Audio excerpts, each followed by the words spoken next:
and aren't real, aren't adding up. You fetched your ideas from nowhere, all from another world. Your logic's impaired, your full picture is cropped. Cause we both know one day they're just gonna try again. Without doubt, it's my say, if all's gonna mend. We both know that one day the sun's gonna rise again. So don't pout for our sake, cause this ain't the end.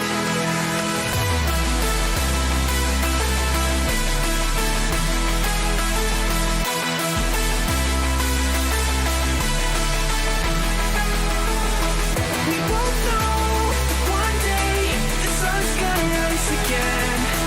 So don't pout for our sake, cause this ain't the end.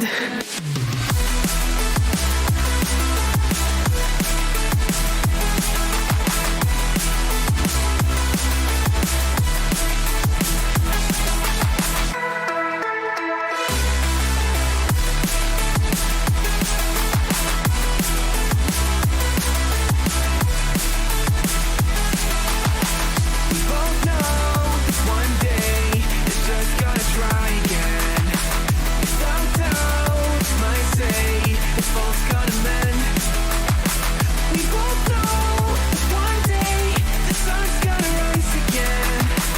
So don't pout for our sake, cause this ain't the end.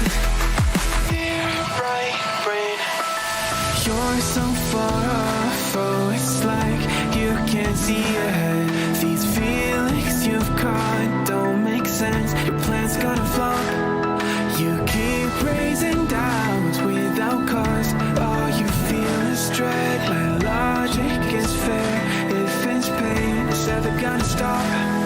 Cause we both know that one day he's not gonna cry again. Without doubt, it's my say, if all's gonna mend. We both know that one day the sun's gonna rise again. So don't pout for our sake, cause this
We don't know what will happen tomorrow, but I hope a good surprise.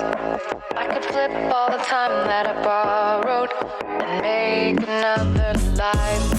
You can break my stride. There's a palace in my mind, made a light, and it's your yeah, yeah. The stars are falling, skies are raining gold. Yeah, yeah. Forever I breathe, that's what could be. So I'm waiting. I don't need a rush, I'm patient. However long it takes, I'll be there one day. Hey. Eternal, I'm alive and chasing whatever it is I'm facing. I can't walk away. There's so much left to say. Hey, our story never happened.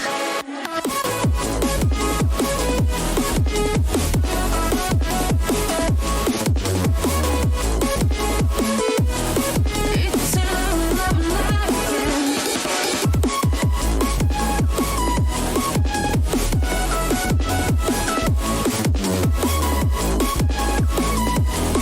Eternal, I'm alive again.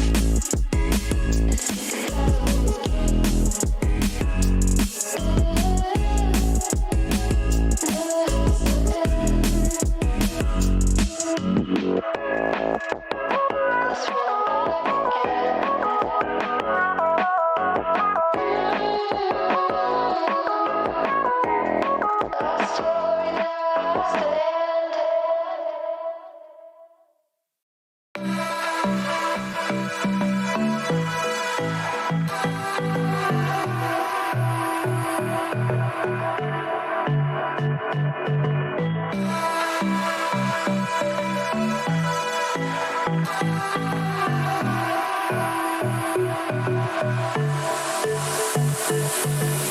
I don't know what you want. Let's have a bit of Hello, everybody, and welcome back to the Indiana Tech Esports channel. My name is Bub, and I'm joined by not Raid Boss. Nope, Well, not no. me. It's me, my boy. You're a Valorant player. Yeah. You know League. Yeah, I've been watching League since 2013, since the original C9. So I got a lot of information on this game. I haven't really played it like professionally, competitively, but I've been watching the game for so long, through so many metas, through so many professional players. Like, it's insane. Hey, I mean, Raid Boss is out tonight. He's not feeling well, so get well soon, Raid Boss.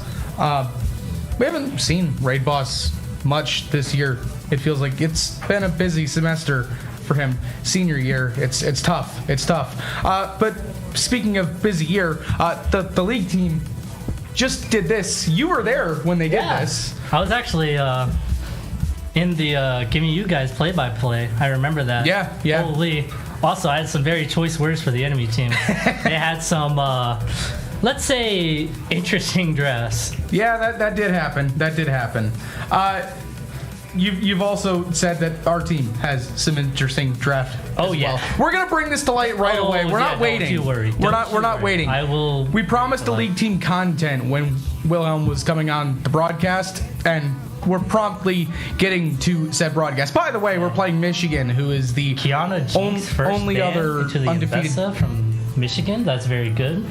Liliad, so we know that enemy jungle is a good Liliad player, so that's a very nice ban off the start. Jinx as well is also a good ban because we know their ADC doesn't play it, plays it quite a bit. Everyone's just banning everyone's most Shen. played champions. Shen is interesting. That I didn't is see a lot of matches played with their top laner, but they must see something that I don't. 253. Okay. Most played top lane. Okay, so There yeah, you that's go. actually a very good ban. So they just ban off their one tricks. That's super simple, easy. We're doing fearless draft, so that means that any champion that's played will no longer be played for the rest of the series. They are permanently banned, which is very good to get out one tricks at the start. Yeah, absolutely. Varus' first pick is very interesting. Very much interesting. The Ziggs is an instant counter to the Varus. The Ziggs just completely outranges it, so it's a very strong pick. You got to be worried about the support matchups, though. I mean, I know Ping is immediately salivating based on that matchup. Oh, 100%. That's going to be fun to watch. We'll see him dropping nukes from across the map like he Ziggs tends just to do. absolutely eats the Varus, especially at range. Later in the game, it's like a 50-50 because the Varus gets his items online. No, Mundo's good here. Mundo's good. Oh, I know it's good. I know Mundo's good. Hence the reaction. Yeah. I've got PTSD from watching my own team play Mundo. Oh, no. They're playing it right now. I know. Yeah. Yeah, it's terrifying for the other team. Oh, yeah. By the way, push, bro.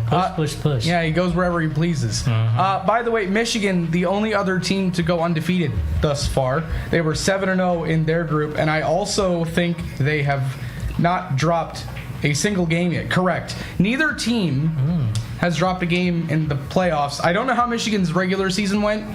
We dropped one game to Vanderbilt in the regular season, at least. We're blinding Gwen? Why? Okay, so if you don't know, Gwen is what is called a tank buster, where she does a ton of damage to tanks. Dr. Mundo is a tank, but normally Gwen's in the top lane. Mundo could go anywhere. So it's very interesting to pick her blind because she can very easily get countered in this situation, especially with how few champions have been shown. And a Karma against a Ziggs is... The lane can work, but it's very much mechanics based. You have to hand stiff, and I don't know if they can hand stiff against the Ziggs. So I'm going to be honest with you. Everyone banned everyone's most played champs immediately, and then everyone went off the board immediately. Yeah. None of these champs that we've seen from Michigan so far. I don't have the most played champs for Indiana Tech. I can tell you that Ziggs and Mundo are up there for Bandit Boy and Ping. We've seen that. Rel is a pretty common one we've seen for Bo in the season. Yeah, Rel is definitely a top 3 support right now, so that's a good pickup. But interesting what they're trying to go for here. So they got 2 frontliners, which is very nice. The Mundo can just walk in. He has so much HP, so much regen that he doesn't need to worry about the enemy's damage. And then Rel is a very good engager. So that's very nice. So they peel very greatly for the Ziggs. I just wonder what their 4-5 is going to be. Yeah, I don't see any of these champs for Michigan being in their top, I think that's their top 10 from...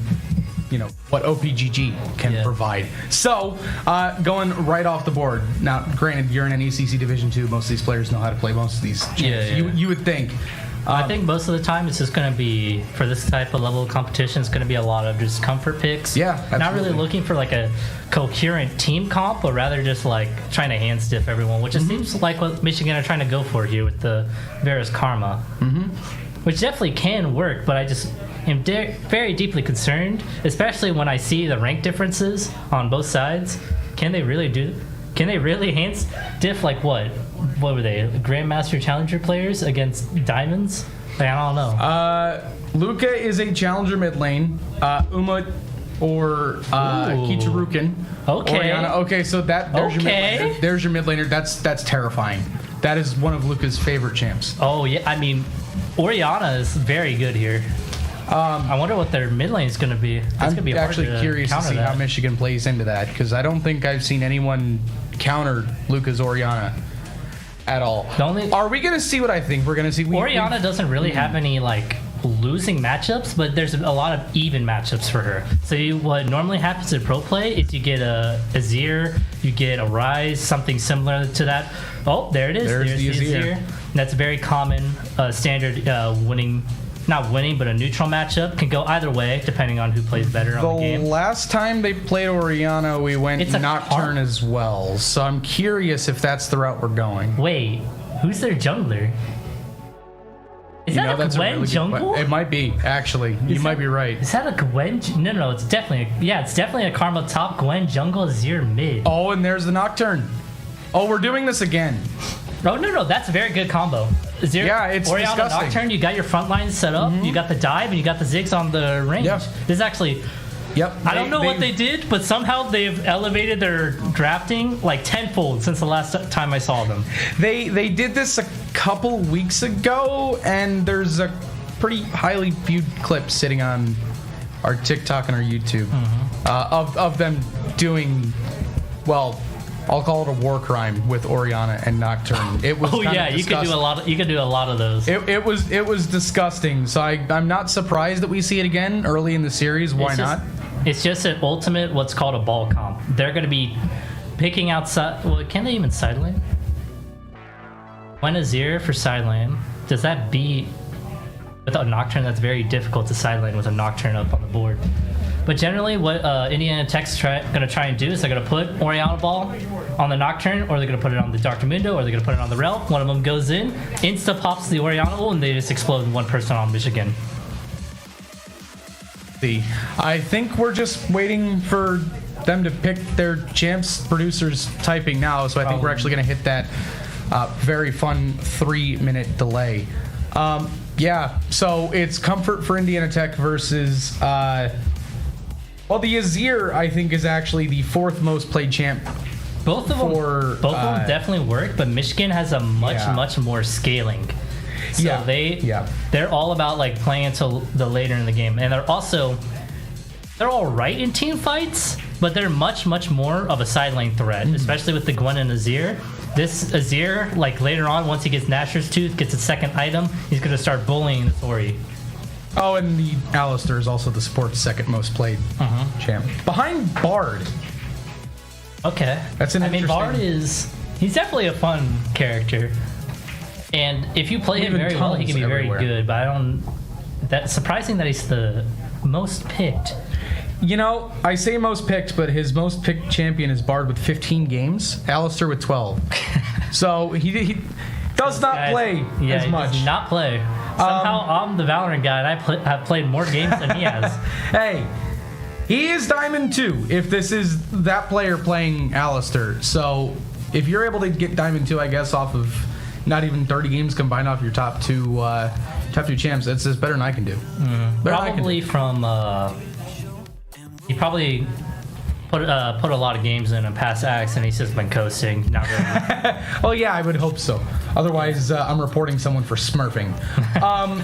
So yeah, we're just waiting on the 3-minute spectate delay. I really got nothing else to add. Will, you got anything off the top of your head? I got quite a bit actually. Oh, he's got a lot. Okay. So generally, Indiana Tech are gonna. It's tough to say because Indiana Tech has they have scaling and they have early game. They have team fight. It's the great all-rounder comp for Indiana Tech. They can do basically anything that they want to do, which is very, very good, especially when you're trying to hand stiff people, because you lose in one part of the map, you can just go to the other side of the map, and it's perfectly fine.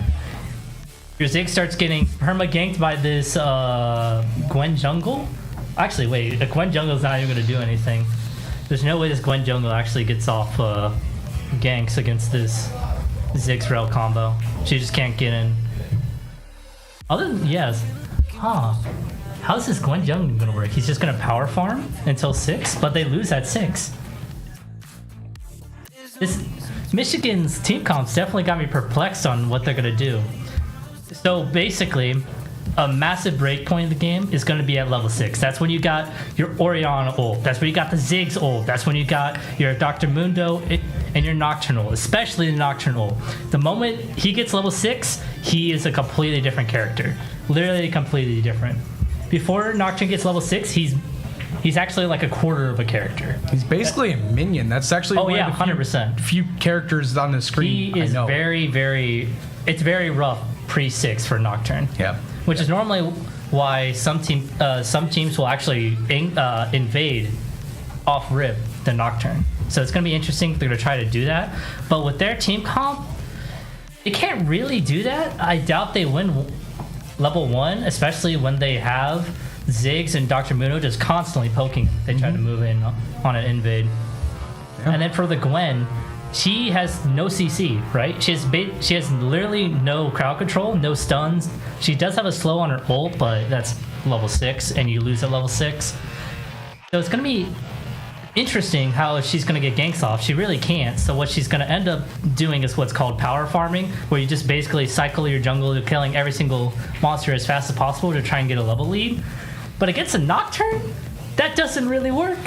It just doesn't work because Nocturne, he pops ult, kills one of your side laners, and then he just does the exact same thing as you.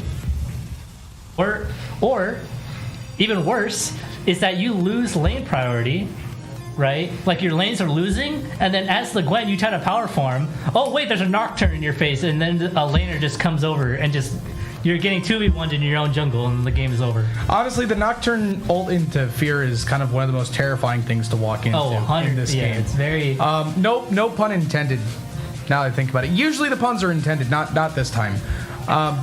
Nocturne, actually, in my few games of League I've played, he's actually one of my favorite characters to play. Nocturne? He's sick. Oh yeah, he's a lot of fun to play. His ult basically allows him to go wherever he wants. Kind of a jungle version of Galio, except Galio's a lot tankier than Nocturne. There's no way. I'm just trying to think. He's cooking up here on I'm definitely cooking. What's going on, guys? They have one tank buster, right? They have only one tank killer. Mm-hmm. Well, actually, they have two because of Azir, but Azir requires items. He needs items. So that's going to be like... Azir's not going to really be able to kill Mundo until like 20 minutes when he gets 1-2 items. So it's like... It's so strange. You only have this Gwen to kill this Mundo, and Gwen's not even going to be in the same lane as him. I'm almost curious at this point. Once we get through this game, what the draft's going to look like for game 2. Yeah. We're not even into game 1 yet, and we're already talking about what the strategy for game 2 is going to be. Wacky in the Karma's jungle, but I don't think she does. Her abilities don't do bonus damage against the monsters. Mm-hmm. So most characters that are in the jungle, like Nocturne, all of his abilities, if you read their tooltip, will tell you, and it'll say bonus damage against monsters. And Gwen has that on her Q, which makes her... It's like an off-meta jungler, but I don't think Karma has anything like that. So it's like... She has to be going top lane, because Karma against... but Karma against Mundo is straight up losing for the Karma. Sure, the Mundo is going to get like poked out of lane, probably. But if the Mundo plays it right, Mundo has so much regen, he gets like... He insta goes... what was the belt called again? Let me find it. And by the way, we made it. That was your 3-minute delay. We're in. Delay. Yeah, if he just gets bracers, like first item bracers from this Mundo, holy, he gets plus 100 base regen off 800 gold. And then he's just, the lane is just winning for him. That's kind of disgusting, actually. What is not disgusting, the new map for League of Legends. We're feeling festive here. We're officially out of spooky season. We're into the festive season. I love the winter. The winter map, I don't know, it does something. Can someone stop this Alistair from ringing that frickin' bell? I swear to God. Someone ban this man. I can't ban him from the game, guys. All the health potions and stuff are different too. Mm-hmm. So yeah, it is a Karma top, Gwen jungle. Very interesting. Gwen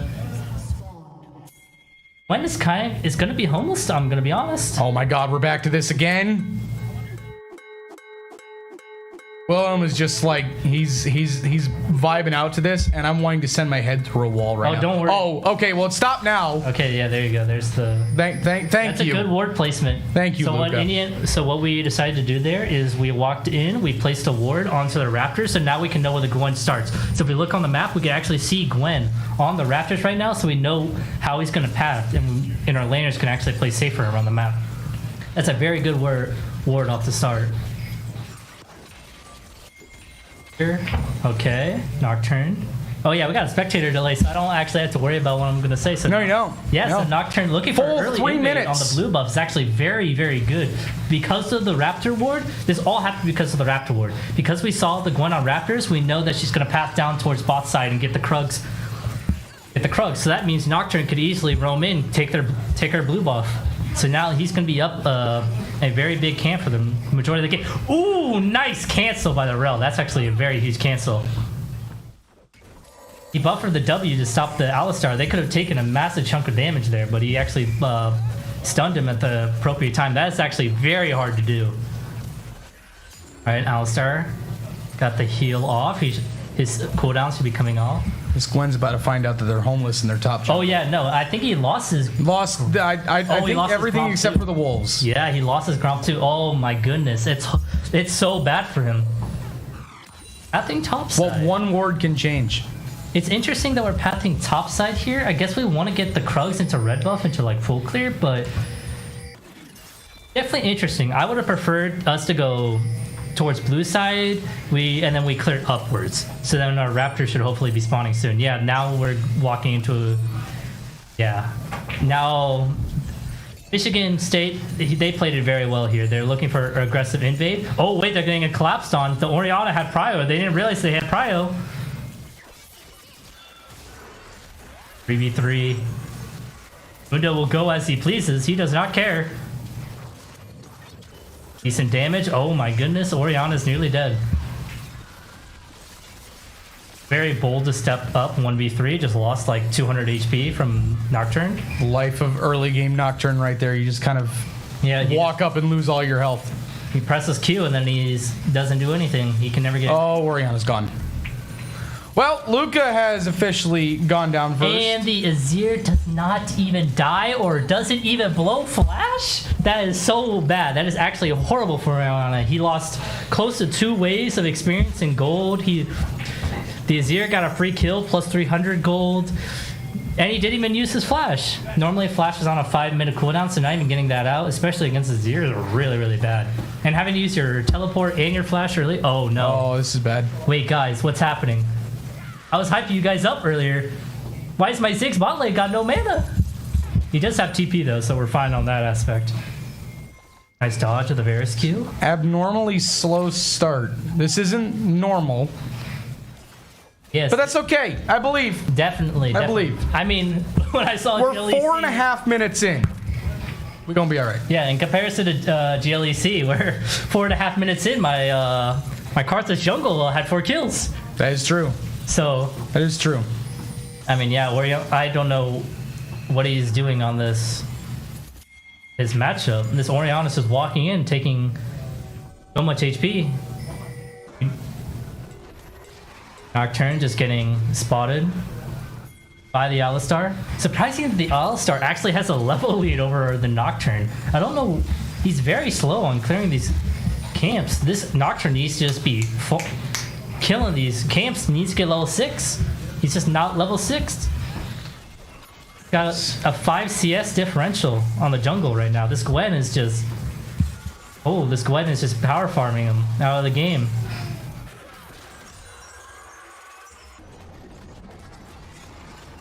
Got here.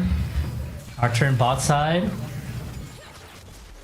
One top side clearing wolves. Not bad. Up for incoming objectives. Dragon is up. If they might be able to look for something on bot lane, but that's very risky they for see the you, Nocturne homie. without an ult. But okay. Well, obviously he knows they see him now. Well, I'm gonna make the meme happen here. We're about 400 gold down, about 500 gold right. down. It's time for the 6-minute totally not sponsored Bub Gold check, sponsored by absolutely nobody. Absolutely no one. There's really nothing to report. The Warriors are down about almost 400 gold. It's early, 6 minutes in.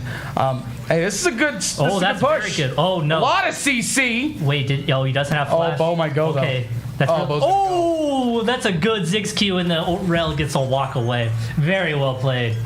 I was kind of scared there because I saw he had no flash, but they played it well. Oh no. Oh no, died. not this to respond. Oh. I guess he thought he was backing, but that is, I don't know. He's getting crushed. I don't know what's happening. Luca, you're not too far above us. You definitely can't hear us, and if you can, turn the flippin' stream off. No, bro. It needs to keep it on Nexus and is tell a us about globe? lock in, bro. Lock in. What are you doing? The Nexus is a globe. Oh, That's yeah, sick. It's a globe. It's got a little train. Yeah, it does. That's going sick, around it. actually. Yeah, Luca, lock in, homie. You've died twice to Nazir. 7 minutes in. Yeah, this should not be happening. This should definitely not be happening against Oriana Azir. That's definitely like a neutral matchup. He really just straight up got hand stiff. He should not be dying in the places he is. On his past death, I think he was Oh wait, hold on. Two. They saw him. Gwen is here. Gwen's got ult. They got the ult advantage. Oh no. Alistar headbutts him out. But I think this rel is not long for this world. Azir's going to pick up another kill, go 3-0. Very interesting. I guess he wants to. It's actually very good by Bo, stalling him as much as possible so the Oriana. Yeah, he's just wasting this Azir's time, and much is seemingly Execute? possible for his Orianna mid too. Oh no. Yeah. Okay. He's guaranteed dead here. There's nothing he can do. But he's actually wasting a ton of. Bro, okay, good. I was about to say if he got out there, I was gonna lose my mind. But he actually wasted the Azir's time by a lot. Yeah. Orianna went from 5 CS down to actually now 8 CS up. Actually, no, not even 8. That is 9 CS up. 10 CS up. That's Usually actually it's very me good. who's not good at math. That's this feels backwards. I'm not good. What? It's usually me who's miscounting things. That's. I mean, it's. But you are standing in the spot I'm usually standing in, so we'll roll with it. I'm just in the spot that emanates. Maybe bad it's energy, just bad. College energy. degree, by the way. I always make that joke. College degree. It's the spot. The spot is cursed. It's guys. definitely cursed. I can feel it. I can feel my brain cells just washing away. Melting. Right now. Yeah, the brain rot. It kind of consumes us all. We're down 1,000 gold, by the way, boys. Yeah, standard above gold check-in. Definitely very bad. The main thing though is this Azir is 3-0.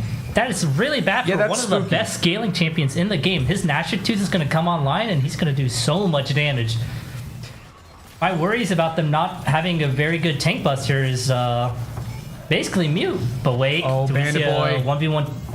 No, he can't kill him. Doesn't have that much health yet. Yeah. We're not quite at the He popped Ghost, the unkillable Mundo yet. He didn't have a kill setup, sadly. Triple Ruby Crystal is very interesting, though. I would have thought he would have gone Brace right at the start to get that nice regen, especially against a ranged matchup top lane. Hey, Alistar, you are not that tanky. If they go all in there, honestly, Ziggs just kills them. Oh, we got a pause. That's a pause. Okay, real quick. We got a lot to talk about, right? We got a 1k goalie, but we did get the dragon. Dragon means we are much stronger in comparison to what the gold is saying. So, as for topside, we're looking at topside. Mundo with the CS lead. Okay. That's actually very hard for a melee matchup versus ranged matchup. Yeah. So the fact that he actually has a CS lead is actually very impressive. In Bandit Boy, we trust. Also, Definitely. He's gonna be very pivotal this game. But I do worry. Once again, Azir with the 3-0.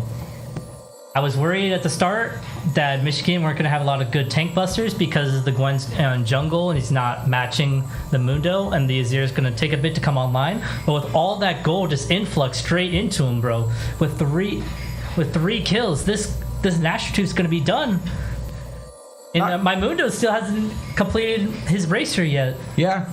We're back in. Nocturne is actually, well, now only 3 CS behind the Gwen. We're up in CS in the mid lane. The difference is just those 3 kills. What about our Ziggs is also up in CS too. we're looking at? Oh, here's your ult. There you go. That's Nocturne and Orianna, baby, right there. Just 2 buttons, insta press, and someone just dies. Oh, the spectate client has decided it's going to stop working.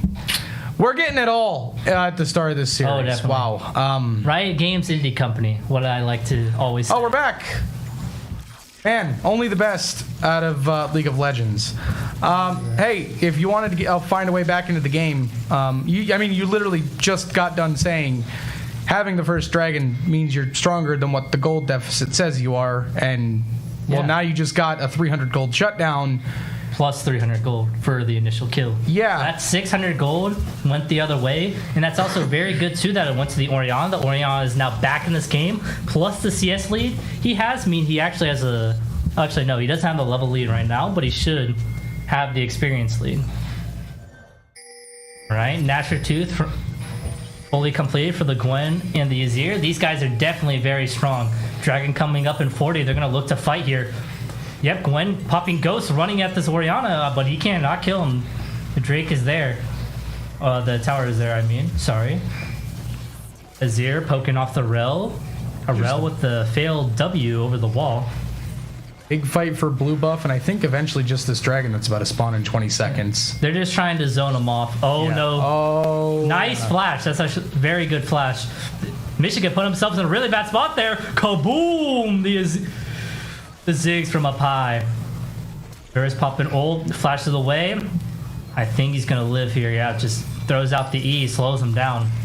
So you said Nocturne and a couple others, once they hit level 6, it's a very different game, yeah? Yeah. Suddenly, it's a very different game. The gold lead is now 700 for the Warriors. We're 11 minutes in. We're about to pick up the second dragon uncontested. And a free Drake is crazy. Yeah. Especially off 2 kills there. And we're killing, the main thing too, we're killing their strongest members. So their strongest members are in base. They're not farming minions. They're not getting gold. We're getting even more ahead on our carries. Right now, Oriana's got the level lead. That is very huge. Level 10 to level 9. That's actually super, super important. Varus dead bot lane. Okay, he just gets absolutely crushed by the Alistar. Oh, close. I am quietly... the Gwen's here. Yeah. Run, ping! He's fine. Okay, we're good. Gwen can't stop him. Gwen doesn't have ult. She has no CC. I'm quietly very interested in this top lane matchup now with Bandit Boy. Oh, he's dead. Okay, There it is. well... Yep. Passive procs. He just runs him down. He goes wherever he pleases. There's a Q, and there he's dead. Plus 340. Very, very good.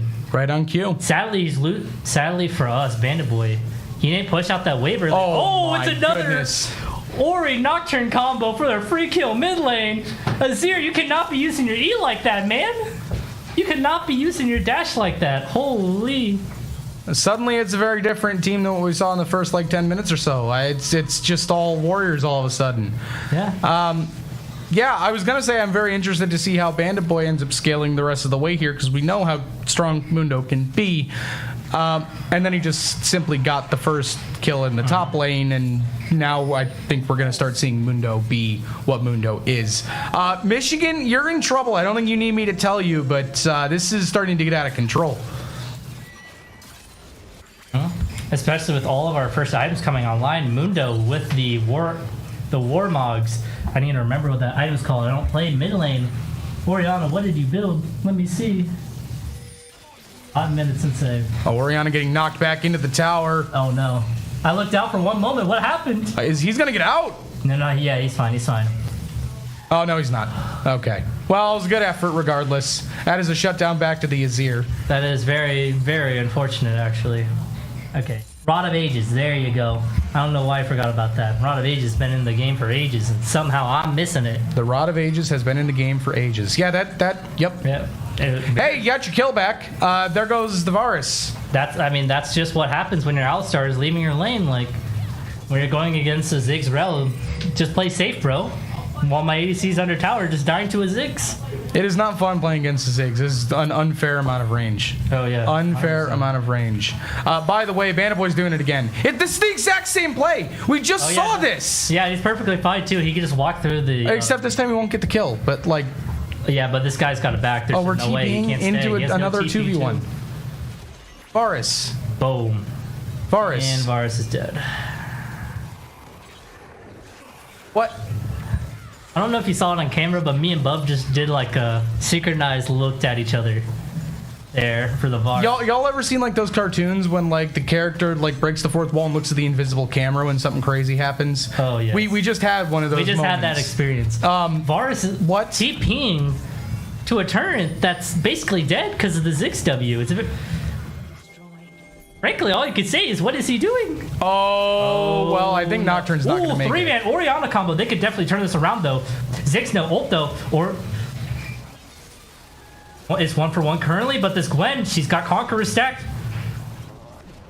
3v2, can they get this Alistar? Nope, good sidestep, good Q. Oh, where are we going? Where are we throwing that W, bro? All right, but he's still dead. I don't think we're done. Yeah, No, Q2's they going can't in do for more. anything.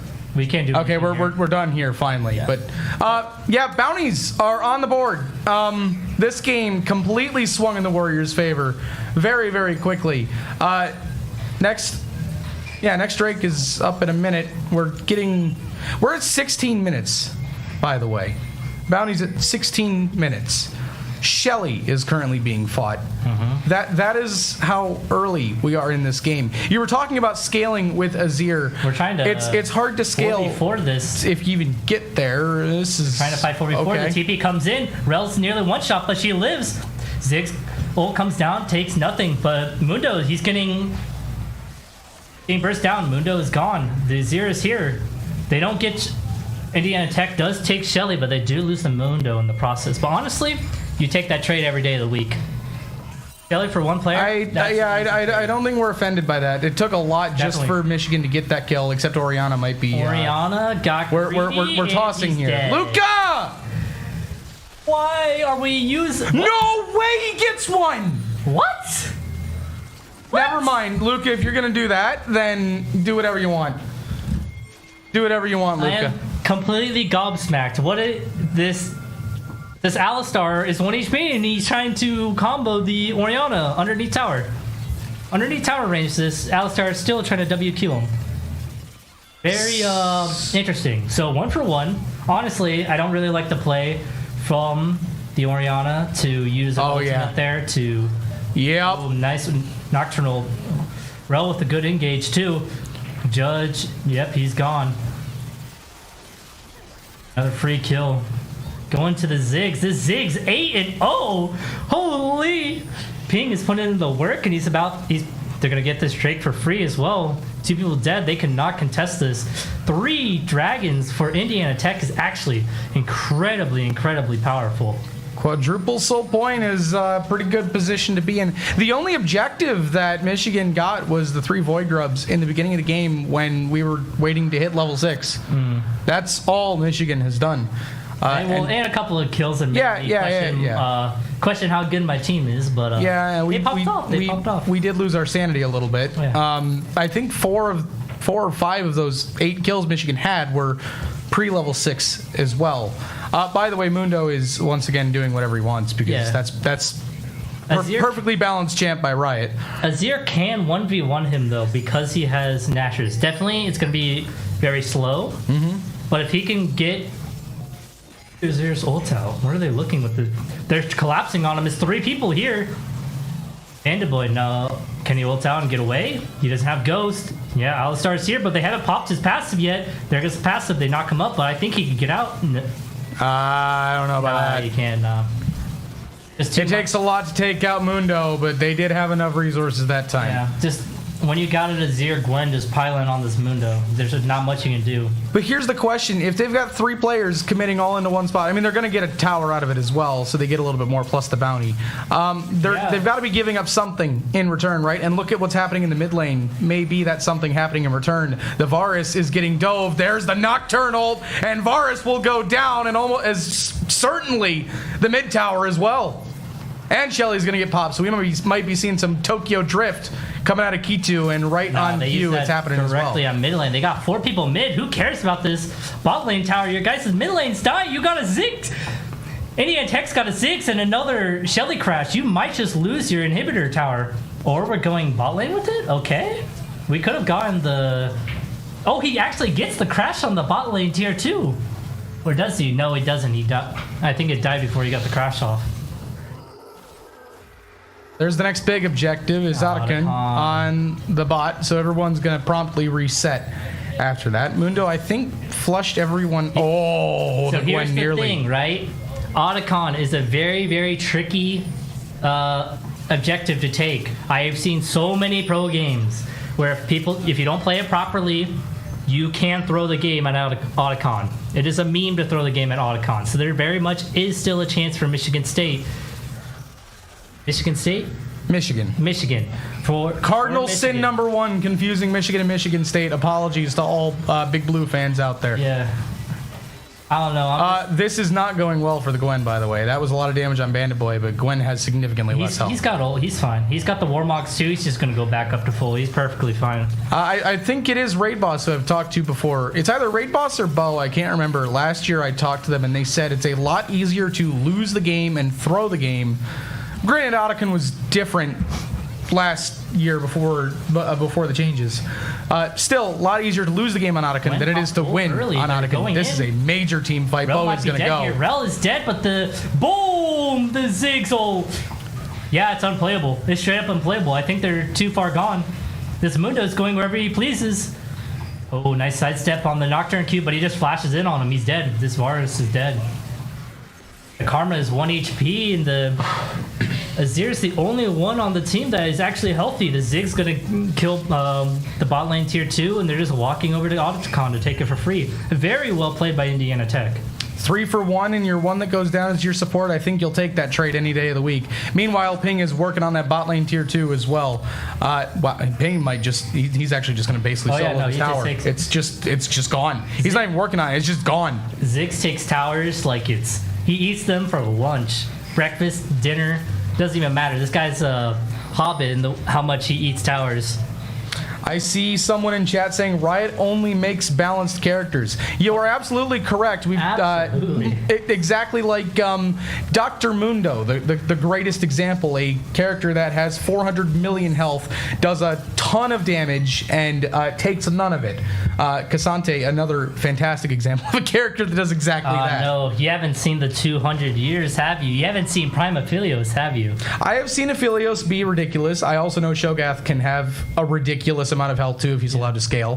Shogath was broken in pro play not that long ago too. I mean, Aphelios though, back in Aphelios Prime, Aphelios is an ADC. Mm-hmm. He used to have an ultimate where he can a certain type of like element ultimate, and he throws it out. Back in the day, that used to be able to one-shot the entire enemy team. They could kill all 5 of them. That's 5 insane. enemy team in one ability. Speaking of a one-shot, it's not quite, but Gwen walked into the wrong side of town and has been eliminated by a Mundo, a Nocturne, and a Ziggs who turned the corner. I mean, that's the power of the Nocturne. Now their jungler's dead. That's a free Drake. That's gonna be soul. Free soul. That is a free soul because Nocturne just pops ult, goes and a free Varus too, by the way. Varus, man, you gotta be. We've seen the Varus TP into a destroyed tower. Bandit Boy's not done. He sees the Alistair too, except he's gonna get knocked out of it. To him, but I think the Azir's gonna follow or not. Okay. I don't know where they're going. They're just walking around the map, not really doing anything right now. So we've talked about how the objectives are just generally good. They always make you stronger. Infernal Drake, if I remember right, the Infernal Drake is attack damage or attack speed. It's called, it just gives you what's called adaptive force. And adaptive force basically means that it just increases your stats, your attack stats. So it increases both your attack and your magic damage. I am doing active research in case anyone's wondering, so don't mind me. Honestly, Infernal Soul is the most basic one. You hit someone and it just deals bonus damage. That's all you really need. That is exactly what I'm reading. That would be correct. Now the weird one is Chem Tech Drake, and I'm not even going to try to explain that one. It's like scaling bonus health or something like that. I'm pretty sure it's. Yeah, I've seen it in action. I just haven't like that. But the Nocturne goes in. This Varus is instant dead. That's terrifying. Ziggs hits nothing, but it's perfectly fine. This Varus is already dead. Mundo with the good flank TP, but this. Yeah, it's just over. I don't know what to say. The Gwen does kill the Orianna, but like the rest of his team is dying. That's an ace. Yeah, that's an ace for 5 for 1. I mean, you only lost what, a 2-6 Orianna, so it doesn't really matter. How about a 12-0-6 Ziggs that will most likely either end the game or get you very close to it? The game is already over. The game is already over. They got closest person to spawn is 5 seconds with the Varus, but the Varus is 1 in 8. He has 2 items against a 3-item Ziggs. There is no way he's going to be able to do anything. If he steps up even slightly too far, the Ziggs just, jeez.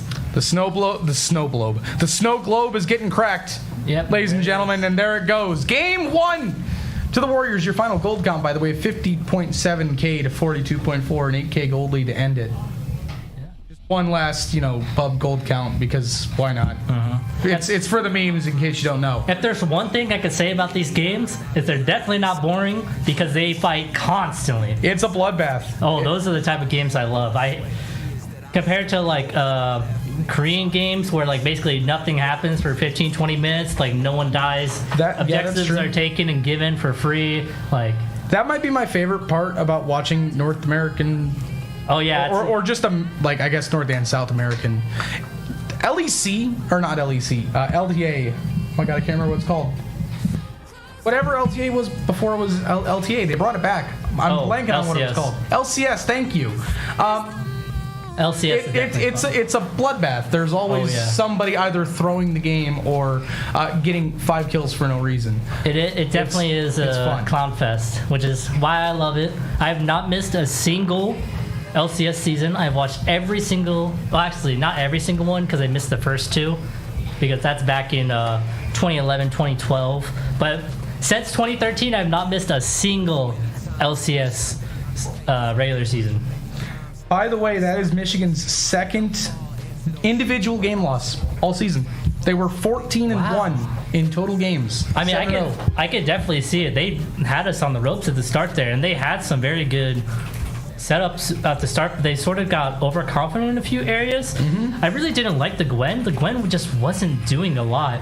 Honestly, I would have just preferred the Gwen to go top lane. They actually guessed correctly that the Mundo was going to be top lane, so it was actually very smart to have the Gwen drafted so early. Or if anything, actually it's us drafting poorly because we drafted ourselves into a counter matchup, if I'm remembering correctly on the draft sequence. We went Ziggs into Mundo. Those were our first 2 picks. But I think they picked Gwen first, right? They were No, blue side. they picked Gwen second. Okay. I'm trying to remember who their first pick was. I swear it was Gwen. Do we got It wasn't Gwen. we don't got it was not Gwen, and I like can't a remember. revert thing to go see back on the draft? Not off the top of my head. Hey, Mr. Producer, do you have the draft scene still up? That'd be very That would be wonderful to check on. especially between games. Discussing drafts are like one of the most fun parts. 'Cause Yeah. you can see where your initial predictions on what was going to happen in the game. Like I said, once level 6 happened, the Nocturne Oriana just ran. Oh, where I think we're about to Everyone find did- out. Oh, Varus was the first one. You saw it for a yes. split second there, but they're obviously flipping into the next game. well, we actually could see the sequence that they did on the bottom left and bottom right because of Fearless. So yeah, because they were blue side, they got first pick, so they picked the Varus, and then the 1-2 from Indiana Tech was the Mundo, and then they counter pick with the Gwen. But still, very interesting that they didn't decide at the very end to just end up not having Gwen go top lane. If they just had Gwen top and then had like a traditional jungler that could actually Do you see what our ADC is saying in game that our producer just called out? I don't even know if we're allowed to say this. Are we allowed to say this? Producer has no call. Producer's giving us a thumbs up. We might get canceled for saying this, but Ping. I'm calling him out. Ping said my jungle wants femboys. A Pathing says, "Is your jungle a cute little guy?" And Ping responds with, "He's chopped." He's cringing. I would be too. This is my teammate, by the way. I played with this guy in Valorant, and this is what he's saying. Ping is a Valorant player with Wilhelm. Yeah, That honestly, can confirm. he says the exact same like out of pocket stuff. You guys at Bub Miller me all the time in the games, yeah. which the viewers have no idea that happens, but it's like the only. When it's are like we the gonna funniest get meme. in the Discord? When are we gonna get a quotes channel where we can just put in the most out of pocket quotes that people have said? That sounds like genius content. By the way, I'm going to detract from the chaos that's happening for a second. Michigan's one individual loss was to Weber State University Purple, who we 2-0'd in the first round. Our one individual loss was to Vanderbilt, who we 2-0'd in the second round. So first, we're playing Seraphine again. You guys remember how mad I got last time y'all played Seraphine? I wouldn't pick. We're doing this again. I wouldn't pick Seraphine this early, but it definitely is a good character, especially on the bot lane. It's a very good counter meta pick. So, roughly, because we kind of got sidetracked there, they first pick Mundo, and then we respond with an Ambessa Seraphine. Then they go Mel Skarner. Okay. That's very. Depends on what the last 2 picks are, but. I don't know what to make of Michigan's draft. Skarner is one of their most played champs. I can tell you that. Leona. Swain's actually really good too. Nocturne, just not Nocturne, Swain. Any engaged support here is actually really good. So it seems like we're gonna go for a death ball comp where we just dive on them, sort of like we did last game with the Nocturne. That would actually be very good. The Braum is banned away, so yeah, I think that's what we're going for with the Braum ban. Braum, one of the best stalling characters and peel characters in the game. Getting rid of that highly suggests that we want to go for a more dive heavy comp. So And by, the pop. Yep. Lock it in, boys. I already know. You guys are going dive. It's so obvious. Your last two bands, the Braum band and the Poppy band, two of the most important stall characters and peel characters in the game. Yep, that is definitely a dive. so by the way, Rumble judges their top laners 4th most played champ. Mel, I actually don't think is up there when it comes to their mid lane. When we're talking about comfort, Skarner. We want Janna. Oh boy, Janna? we're doing I mean, this. it doesn't work here because we already got our ADC support. J4. Are we actually gonna pick J? I don't think we've played J4 yet. J4 can work. Michigan picked Janna. Okay, I understand what producer wants. Yeah. Skarner is. I know it's one of their Holy. most played jungles. J4 is definitely very good here. Once again, another dive character. They're just gonna death ball them. This is a 5-man death ball. They're just gonna 5-man, or not even 5-man walk around together. Honestly, they could just go 3-man. They're walking around the Leno J4, and then probably the whatever mid laner they decide is just all gonna walk around together and just kill everyone. By the way, the Skarner is their second most played jungle, behind Lilia, which I mean, it's- clearly we're not letting them play. Yeah, I mean, Skarner is not that bad here. It can work. Only problem is that you got a Rumble Mel. They can't really do anything against dive, especially Rumble. Rumble just, you jump on the Rumble, he dies. I'm nodding my head because I have no clue what Wilhelm's He talking could definitely about. be dangerous in side lane, and he does have good team fight, especially with his ultimate. One of the best team fighting ultimates in the game from the Rumble. The Equalizer. Rakan. Ooh, okay. Rakan I is actually nice, do know ball when it comes to Rakan a little bit. That's Yep, That's yep. some- There's the Yone. It's just so a there's full dive. your comp. dive. Yeah. Wow. It's full dive. Wow. I do worry for their magic damage. They don't have a lot of magic damage, so it's going to be very concerning. Okay, never mind.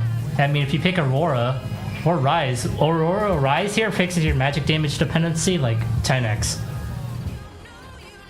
Kaisa, by the way, is the most played ADC for their bot lane. So Michigan just said, screw it. We're going as much comfort as we possibly can in this, with the exception of, I think, I can understand comfort, but after losing Mel first thing. game, honestly, you lost first game playing your most comfortable characters. I think They played it off. might just be better to swing the opposite direction and play like a much more confident, not confident, but a much more coherent team comp, because obviously your personalized characters are not working. You're not able to hand stiff these guys. You did it a little bit, but honestly, I don't even think that was from them making good plays, but rather Indiana Tech just We just dropping the waited ball. until we got to Yeah. level 6 and Yeah, then level 6, they ran just the got game. We looked like a completely different team, and Michigan just had no response. We'll see if Michigan has a response here in Game 2. We haven't seen Indiana Tech go to Game 3 on stream at all. They've gone to Game 3 one time. Reminder, by the way, for the Grand Finals, which is scheduled for not next week. It's actually in December 6th. That is a best of 5. So it's a little longer. Best of 5s are always fun to watch, especially in Fearless Trap. Fearless. You lose so many Yeah. characters, so you gotta scrape the bottom of the barrel for Yeah. what kind of characters you want to go. Yeah, so that'll be a good one. So that's actually kind of a good thing to bring up. This So- Fearless, the addition this year. Is I just noticed the fantastic. timer Yeah. at the bottom hit 0, so that means that it is going to be a Rise. Yeah. So Rise here is actually pretty good because he's not like exceptional in that he's a dive character, but he's also, how do I explain this? He can TP everyone in and out. Yeah, can he not? yeah.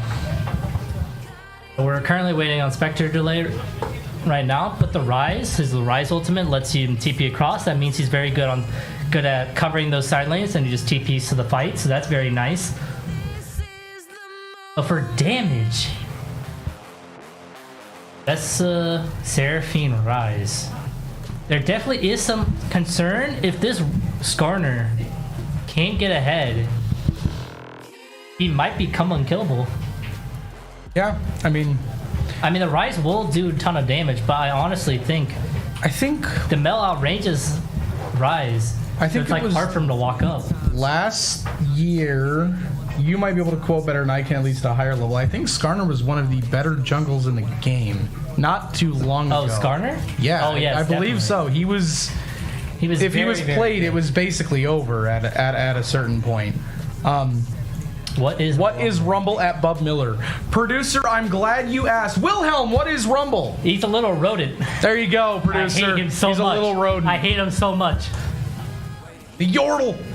It's one of my favorite words in League of Legends, by the way. Is I Yordle. personally prefer rodent because this guy has killed me so many times.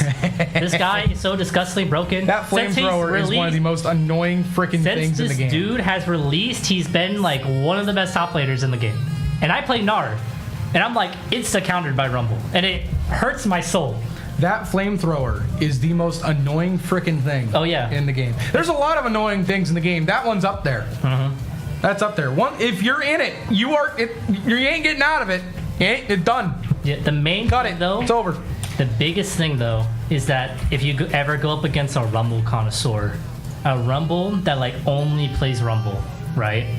If he's hitting like super good equalizers, his ultimate. If he's hitting, if he's doing tornado attack with his Q, if he's burning himself out correctly, he's an absolute nightmare to go up against.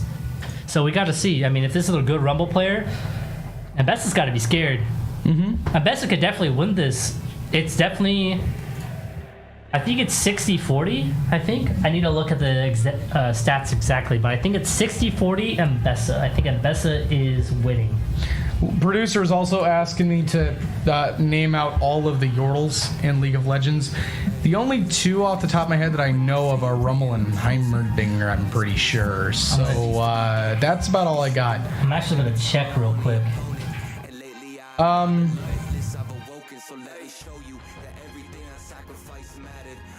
It is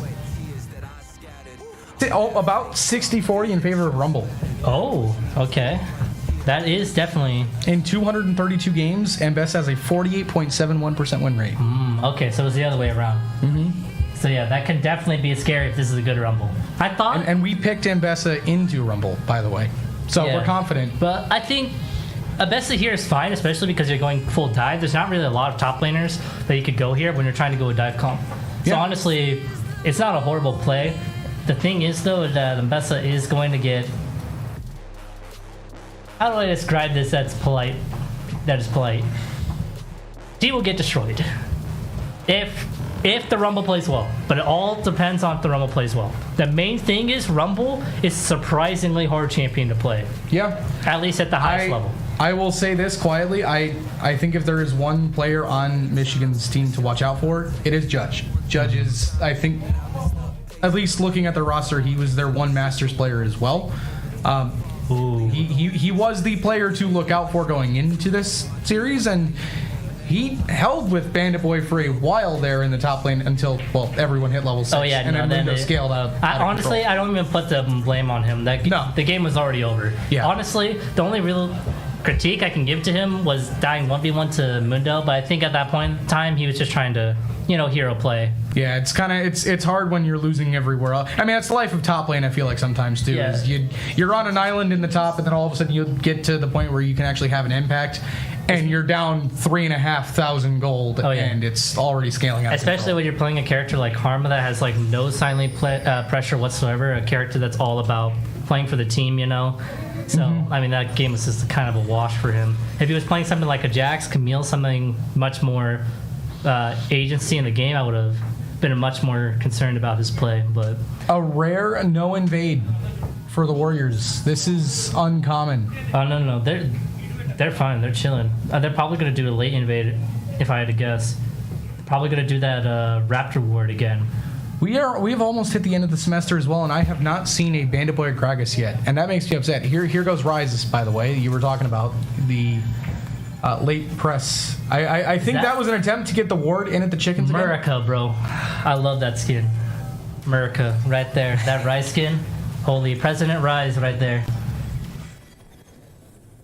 Let's see. So J4 and Skarner starting both on the bot side. They're going to clear their way upwards. So... So you Bot lane is volatile. This Skarner could look for an early level 2 gank on bot lane, but because of the way we're positioning, I doubt it's going to happen. So you tell me. I know a lot about Mel, but for viewers who don't, Mel versus Rise in the mid lane. Mel, one of the newer champs in League. Rise, I think, has been around for a minute. How those two interact with each other? How do you feel about that matchup? Rise against Mel? Honestly, I just don't really see it a lot, so I can't give like my 2 cents on it. Mel, very much, she came out a while ago, but she's not really picked that much in high level, other than Faker, of course, the GOAT, Faker, winning another world championship, the 3-peat. I don't know how he does it, but other than him, I don't see a lot of Mels being played all that much. But if I had to guess, I would say Mel probably beats the Rise because the Mel outranges him so heavily. Yeah, I mean, look at the health difference. He already had to pop a healing potion on the mid lane, so I would assume this Mel has just free reign over him. Of 318 games of Mel versus Rise, Mel has won 52.52%. Okay, so a little bit of an advantage. Definitely a little bit of an advantage. It's actually more common than Ambessa versus Rumble, which is, I mean, yeah, because yeah. I guess Rumble it's wins just more that well 9 times known, out of 10. I guess. You know, going in early. There's Bandaboy just dumping a lot of damage. I mean, that is the one counter for Ambessa, is that she does a lot of damage very, very quickly. Yeah. Compared to Rumble. I mean, Rumble is already taking quite a bit of damage, though. And Bandaboy still got a biscuit, so He's going to go in about again. to take another chunk. Okay, no, he missed the Q, so. Oh, but wait, the J4 is here. This could be really bad for the Rumble. Having to blow flash this early is actually really Oh, tough. Skarner's going in. They might be able to. Oh no, Mel is here. They might be able to kill the J4. J4 flashes out. Skarner flashes path. Flashes with him, but the Ambessa with the good peel for him. That was very nicely played by Bandaboy, peeling for his jungler, so he got out. So This is effectively flash for flash, yeah, I think is flash what I for saw. flash. Went about neutral. Honestly, that's slightly winning for Indiana Tech because we did get 2 flashes for 1 flash. Armin gets backs. We take the wave top. We do have the ward on Raptors. It's there. Okay. So we'll see when the Skarner decides to show up. I didn't even notice when Rise placed that. It might not even been Rise. It could have been J4. But that's, yeah. We didn't get it right away, so we weren't sure where. It definitely was Rise. It's a more recent rune. Rise back right next to Raptors. Ambessa teleporting to the top lane. Gardner doing a lane gank, though. That's very interesting. Leona's going to realize very quickly that he should not be here. Flash is past. Very good flash. Be able to escape. Nice peel from the Seraphine. Gets the stun on the Skarner. Such an annoying champ. She's good, though. She's a good champ. Oh, Seraphine? Yes. She's she's so annoying. And I'm annoyed that Ping is playing it. Yes, I'm going to say it. We've seen it 2 weeks in a row where Ping has played it. I think he just plays it to annoy me at this point. And Seraphine, she is good. She is. She is. Surprisingly, I don't see her a lot in pro play, but she is very much a good character. Especially, I don't think she got any buffs, but I think her items, the items she normally goes, might have gotten a buff. So that's probably why she's getting played more often right now. I'm not exactly certain of that. But in regards to the map, junglers, not looking for any ganks right now, just looking to full clear. Much more passive game coming out of both teams. Now with the W to block the Rise Q. We do get the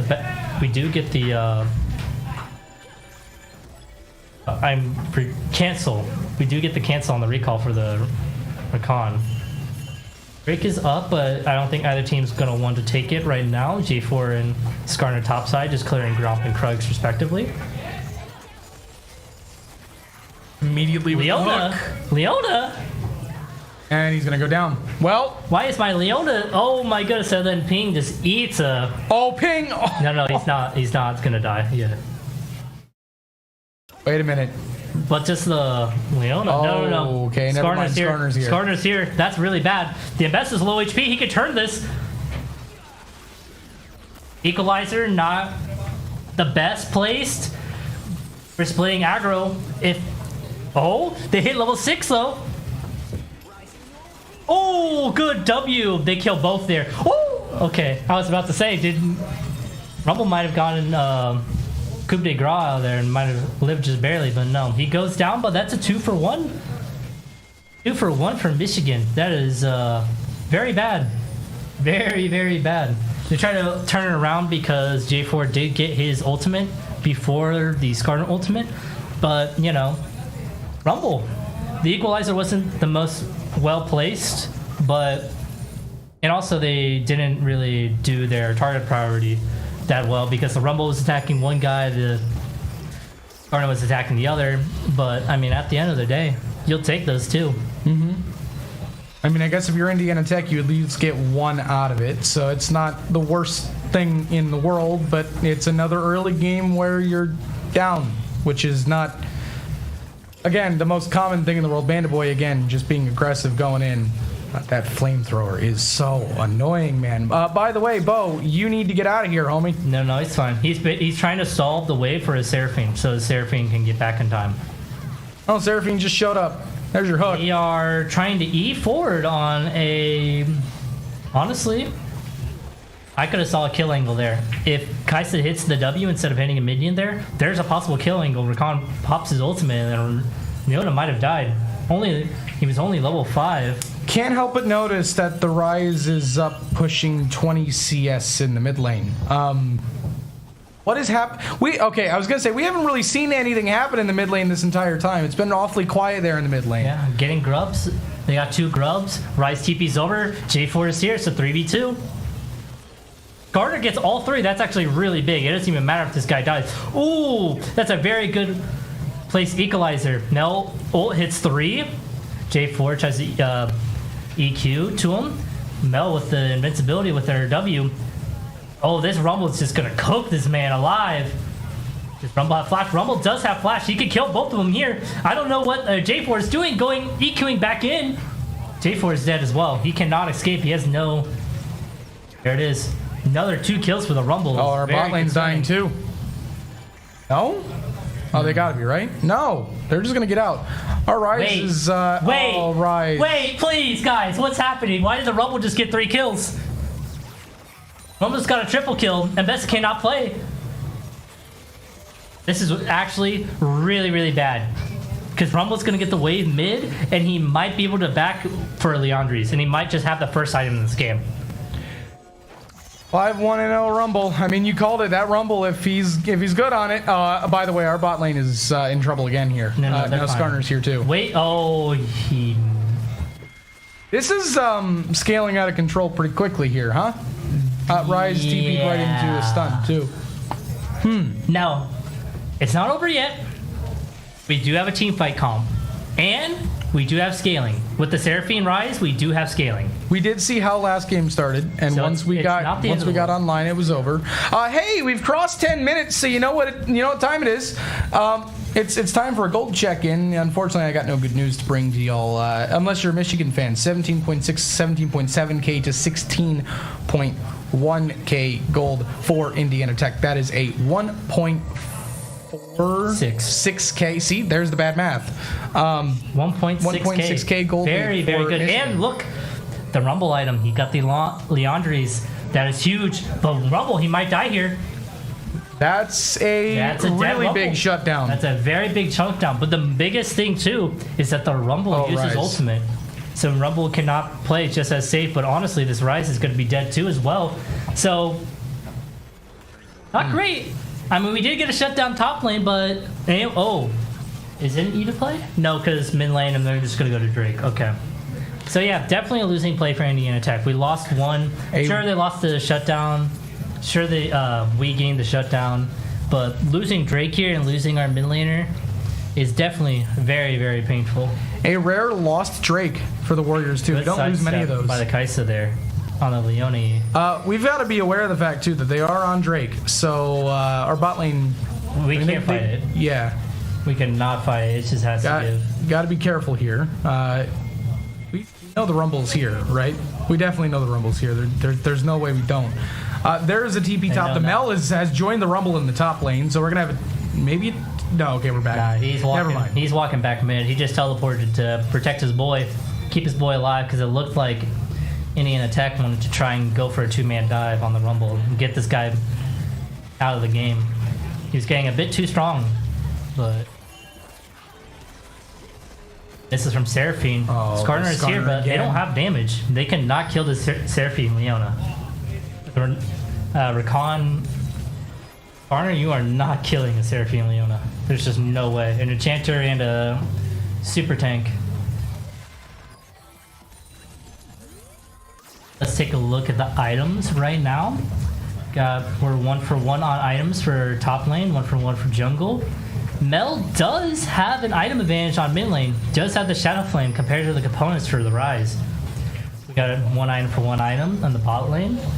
And then for sports, you don't look at sports. Supports don't get items. They have like 0 gold. So They get their support item that they get for like basically free. Seraphine ult. J4 is here, but I don't. Is this anything? I don't know. Is this anything? Good Kaisa ult to get out, but yeah, no, he's dead. Hey, Ping got a kill, so Ping's online, and so did Kichu. Getting 2 there. That's actually really, really good. We're gonna push out this bot lane, get some plates, get some more gold. Oh, Rise. I think he's fine. Luca has Oh, had no. such a hard time with this Skarner. He's got face rush. He might be out. J4's here to cover, but it's too late. Luca has had a really hard time with that Skarner in this game. He's now 0-3. That Skarner 0-1-5, but I think a lot of those kills are going to his teammates. Not having a good day, huh? He went 2-6. Now he's 0-3. I don't remember how he did in game 1 when it came to the final stat line. It ended up pretty good with the Ori. I think it was 2-6. Was it 2-6 by the Yeah, end? he was on the Oriana. Yeah. He ended up doing pretty all right, but that's because, I mean, Oriana Nocturne is just disgusting, Yeah. regardless. But I think that was more the Nocturne rather than the Oriana play, though, to be honest. I mean, that is a fair assessment. But we have not seen Luca be, Luca yet. Bandit Boy is going to get caught as well. Band Boy gets out of here fine. This Carter has no ultimate. Oh, good equalizer. No, even better. Shield, nope, he's dead. Dies to the bird. I thought he might have gone out there for a second because he got a really nice shield from his W, but Man, everywhere we go, Michigan just has numbers immediately, huh? Oh, but we're going to get the Skarner here. No, we're not. flashes out. Leona goes in, but he goes into 4 people. He tries to flash out. Bell falls with another flash. Just 1 more Q and this guy's dead. Boom. Mel with the ultimate for the free secure on the Leona. This is really bad. This is actually very bad. We haven't seen that moment yet. Yeah, but I mean, they don't have as much playmaking from Indiana Tech side as they did last game. Last game, they could have looked for a lot more picks with the Doctrinal. Honestly, I think Michigan have been doing really well in tracking where our J4 is at. Just knowing which side of the map is the strong side, which side of the map are the weak side. And honestly, this Rise just hasn't done anything. We picked Rise, but my Rise hasn't TP'd on anything other than the Grubs fight. And that was all I remember him TPing on. And the Grubs fight was, I think, kind of a wash, if I remember right, too. Oh, yeah, no, they already got all 3 Grubs by the time he was in the fight, which was too little too late, you know? Oh, Kitu. He does get the red buff, but he's going to die, there it is. I was saying, they're marking this J4 so well. He gets stunned and he's just gonna die. He tried to walk in, grab his blue buff, and he's just dead. But Kaisa, oh, good ult by the Kaisa to get out early, so Leona could not stun her. Rise is coming to the bot, by the way, so we might have a 3-man dive here on this bot lane. Oh, we're going all the way in. Yeah, she does have flash. There's no way. This is a wash play. Honestly, it's pretty bad. Can you even kill here? Yeah, no, maybe. he can't kill here. Honestly. No ult, so yeah. Honestly, Judge could have walked him down like a dog. I think he could have just ran him down and killed him. He would have gone 1 for 1 on their tower, but I honestly think that's a fair trade. But that's a good trade for him. By the way, they got Rift, but we did get, I think, the bot lane tier. Yeah, we got bot lane tier 1 away from the. We did get first tower. We did get first That's tower, good. yes. Bandit Boy is getting the Rumble very, very low. We got another jungle off. This going on Rumble's down got here. flash though. He does not care. They win this 2v1. They win 2v2. Oh, J4 maybe misses the not. QW, but just go in, bro. Why are we so scared? J4 missed the QW, but my Oh. Okay. Wait, Rise is here. Wait, we still win this. Good. No, that's very good. Very good collapse. We went 1 for 3. Oh no. Mbessa does give away the other kill, and we're losing bot lane tower. So 3 for 2, but we did get shutdowns, which are very nice. The shutdown goes to the Rise too, who is not in the game as we were talking about. So that's You know what I think we need? pretty neat. I think we need a certified bub gold check right now. I got good news on the gold check, and it's getting worse here as we cross 17 minutes and 25 seconds. 32,142 exactly to 30,769. Actually, 30,900. But once this Rise Exactly. gets this tower, it's honestly going to not be that horrible. Yeah, actually, it's a little bit better now. 1K. So a little bit, about 800. 1,500 ish. It's not too bad. It's actually about the same now that it was the last time we checked in. 1K 900-ish gold. Yeah, it's That's not bad at all. Not bad at all. not horrible. It has felt like Our it's J4 even. does have second item. Yeah, And Best of J4 both second item. it has felt like it's maybe evened out a little bit. That tower going back for Michigan is going to give the gold back a Definitely little bit. her, especially with Shelly. I would love to get a Drake, but I would also love to see us win a team fight. You said we have a team fight comp. It's time to go, boys. They're going to get another tower. We can't go just yet. Where the thing is, well, actually, we did get the Skarner ult out, so it is playable. The thing is, though, it's tough target selection from our side. It's like, who do you go after? The Mel is super strong. The Rumble is really strong. The Kaisa, if you just leave the Kaisa alone, the Kaisa will deal damage. But Apparently, the answer is the Skarner. But they're getting killed by the Rumble. The Mel W just charms. They use the Mel W to reflect back the Seraphine ult. Oh. That's a beautiful route. Come on, Rise. He's dead. Oh. The Mel. That's the Mel. 1 for 3. Michigan State, I did not know your game. What happened? They locked in. That's all I could say. Somehow I feel like we're still not out of this. This fight isn't over. Oh, it's definitely not over, but it's very, very rough right now. Our team fighting comp can really, our dive comp specifically, is very good at killing one person, but because they have 3 people that are like all like equally just as strong, it's very tough for us to, who should we kill? Do we kill the 7 and 2 Mel with 2 items? Do we kill the Rumble with that 6 and 3? So it's like, who do we waste all of our abilities on? And you saw it like there, right? We used all our abilities on the Skarner, and then we lost the team fight because we had no more cooldowns to kill anyone else. And we just got It's kind of the opposite of what Michigan went through in the last game with the Mundo, where you had to take the Mundo out, dump all your abilities into the Mundo, and then you had nothing left to fight with. Yeah. Skarner pick looking really good right now, and then all the key 2. Oh, key 2. Oh, we're doing this again. Oh no. He can't even farm. I mean, he's in the enemy jungle with no vision, so I mean he kind of just got. That's just an ego play, and then he just killed himself, and now he's gonna lose. Now we're gonna lose Otacon. That is a very bad death by our jungler. Still winnable though. Still winnable. We have no dragons. We have no grubs. And we lost Otacon. So, We've yet to win a single neutral objective so far. No, we got towers. We do have 2 towers. Actually, no, that's not even a neutral objective. Yeah. Are we going to be able to do anything about that Kaisa in the mid lane? That looks like no. Everyone's just going to disengage. I don't think that. Rise is also going to try and disengage the Skarner. Yeah, this is not ideal. We have crossed 20 minutes. Michigan is about to cross 40,000 gold. We are still trying to cross 37,000. There's another Rumble ult. Yeah, I mean, Skarner just ults and just makes the J4 just sit inside the equalizer, so it just gets burned down and dies. It's a 5v4. I mean, both teams are here, but the Leona is just dead. 5v3. Wow. I mean, they're just gonna walk them down. Michigan with a response here in game 2. Is Wow. Nell, good W back. Nell's W, I don't know if you guys know this, but it's a reflect. It reflects basically everything. So if you know, like, Super Smash Bros., Fox, his reflector shield does basically the same thing as that. Any projectile that goes towards her, she just pops her W and it goes right back. That includes ultimates, like a Seraphine ult, which we saw back at the Drake fight. And we see again the stun. Wait, Pink is dead. That's the power of the W. Just reflects back, it stuns him, and he's just dead.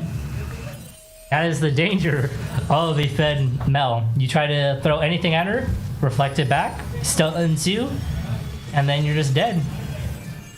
Especially for a very squishy Seraphine and Rise. This is a rare situation that the Warriors have found themselves in. This is not common, especially in NECC, where they have been, they're just being.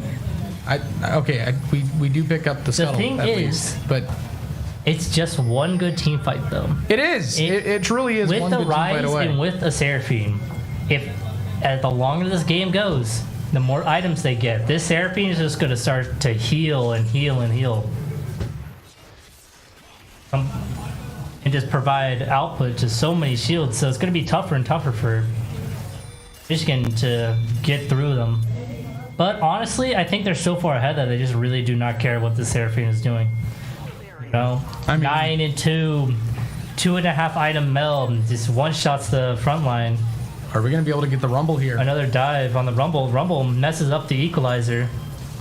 This may be one of the few times in this game where we caught a Michigan player without immediate support. Now the question is and not having someone get traded back on the other side of the map. Yeah. Now the question is Michigan going to have an answer somewhere else? Well, it looks like they're posturing bot side. They really want to get to this tier 2 bot lane, but at the same time, we've got 3 top side getting the top lane tier 2. Honestly, with us being down so much gold, this is honestly winning for us. We want to try and get as much gold into this game to get our Seraphine more items, our Rise more items. Gold lead is now down to 2K, by the way. Yeah. It was like 4, almost 5K a moment ago. The recon is... in reality, because of all the neutral objectives we lost, we're more like 5 to 6K down, though. Yeah. Because of just how many stats we have lost from losing all those neutral objectives. we have decided to at least try and defend the turret, maybe in name and name only. Flash ult, that's actually a good target. Hits both the squishies. Mel reflects the Seraphine ult back. Seraphine is dead. They can't get on the back line. Michigan State just peeled perfectly for their... Absolutely perfect on the peel there. Indiana Tech, I don't know. They just can't get in anymore. They're just too weak. That was their best chance they got. Chewy from J4 and then flash ult onto both of their carries, and it just still did not matter. I don't think we're going to be getting much more of this game. I think Michigan is about to force a game 3. Baron's up. And if Michigan chooses not to end the game here, which they're not going to, they are going to try and play for Baron now. Which I guess does leave the door open for a Baron play. I mean, right now they could have just gone Drake. Backing her is fine because you want to get like good tempo, but honestly, I would have just walked down, killed the Drake, and then recalled back. But I think they just want to end this game. Or they're going towards Drake anyways, and we are posturing for a Baron fight, I think. No, we're just going to take it. We know that they're going to go Drake, so we're going on Baron. This is actually really smart, but I don't know if we deal damage. We don't have a traditional ADC, so we don't really do a lot of damage to this Baron. They're going to be here in time. Rice is with 1 HP now. Start a fight. They can't fight this. They can't fight this. G4's already dead. Bo is already dead. That's what goes in. It just dies, and the Rise is already gone. The Rise has had no HP. It was over. He does get out with the teleport.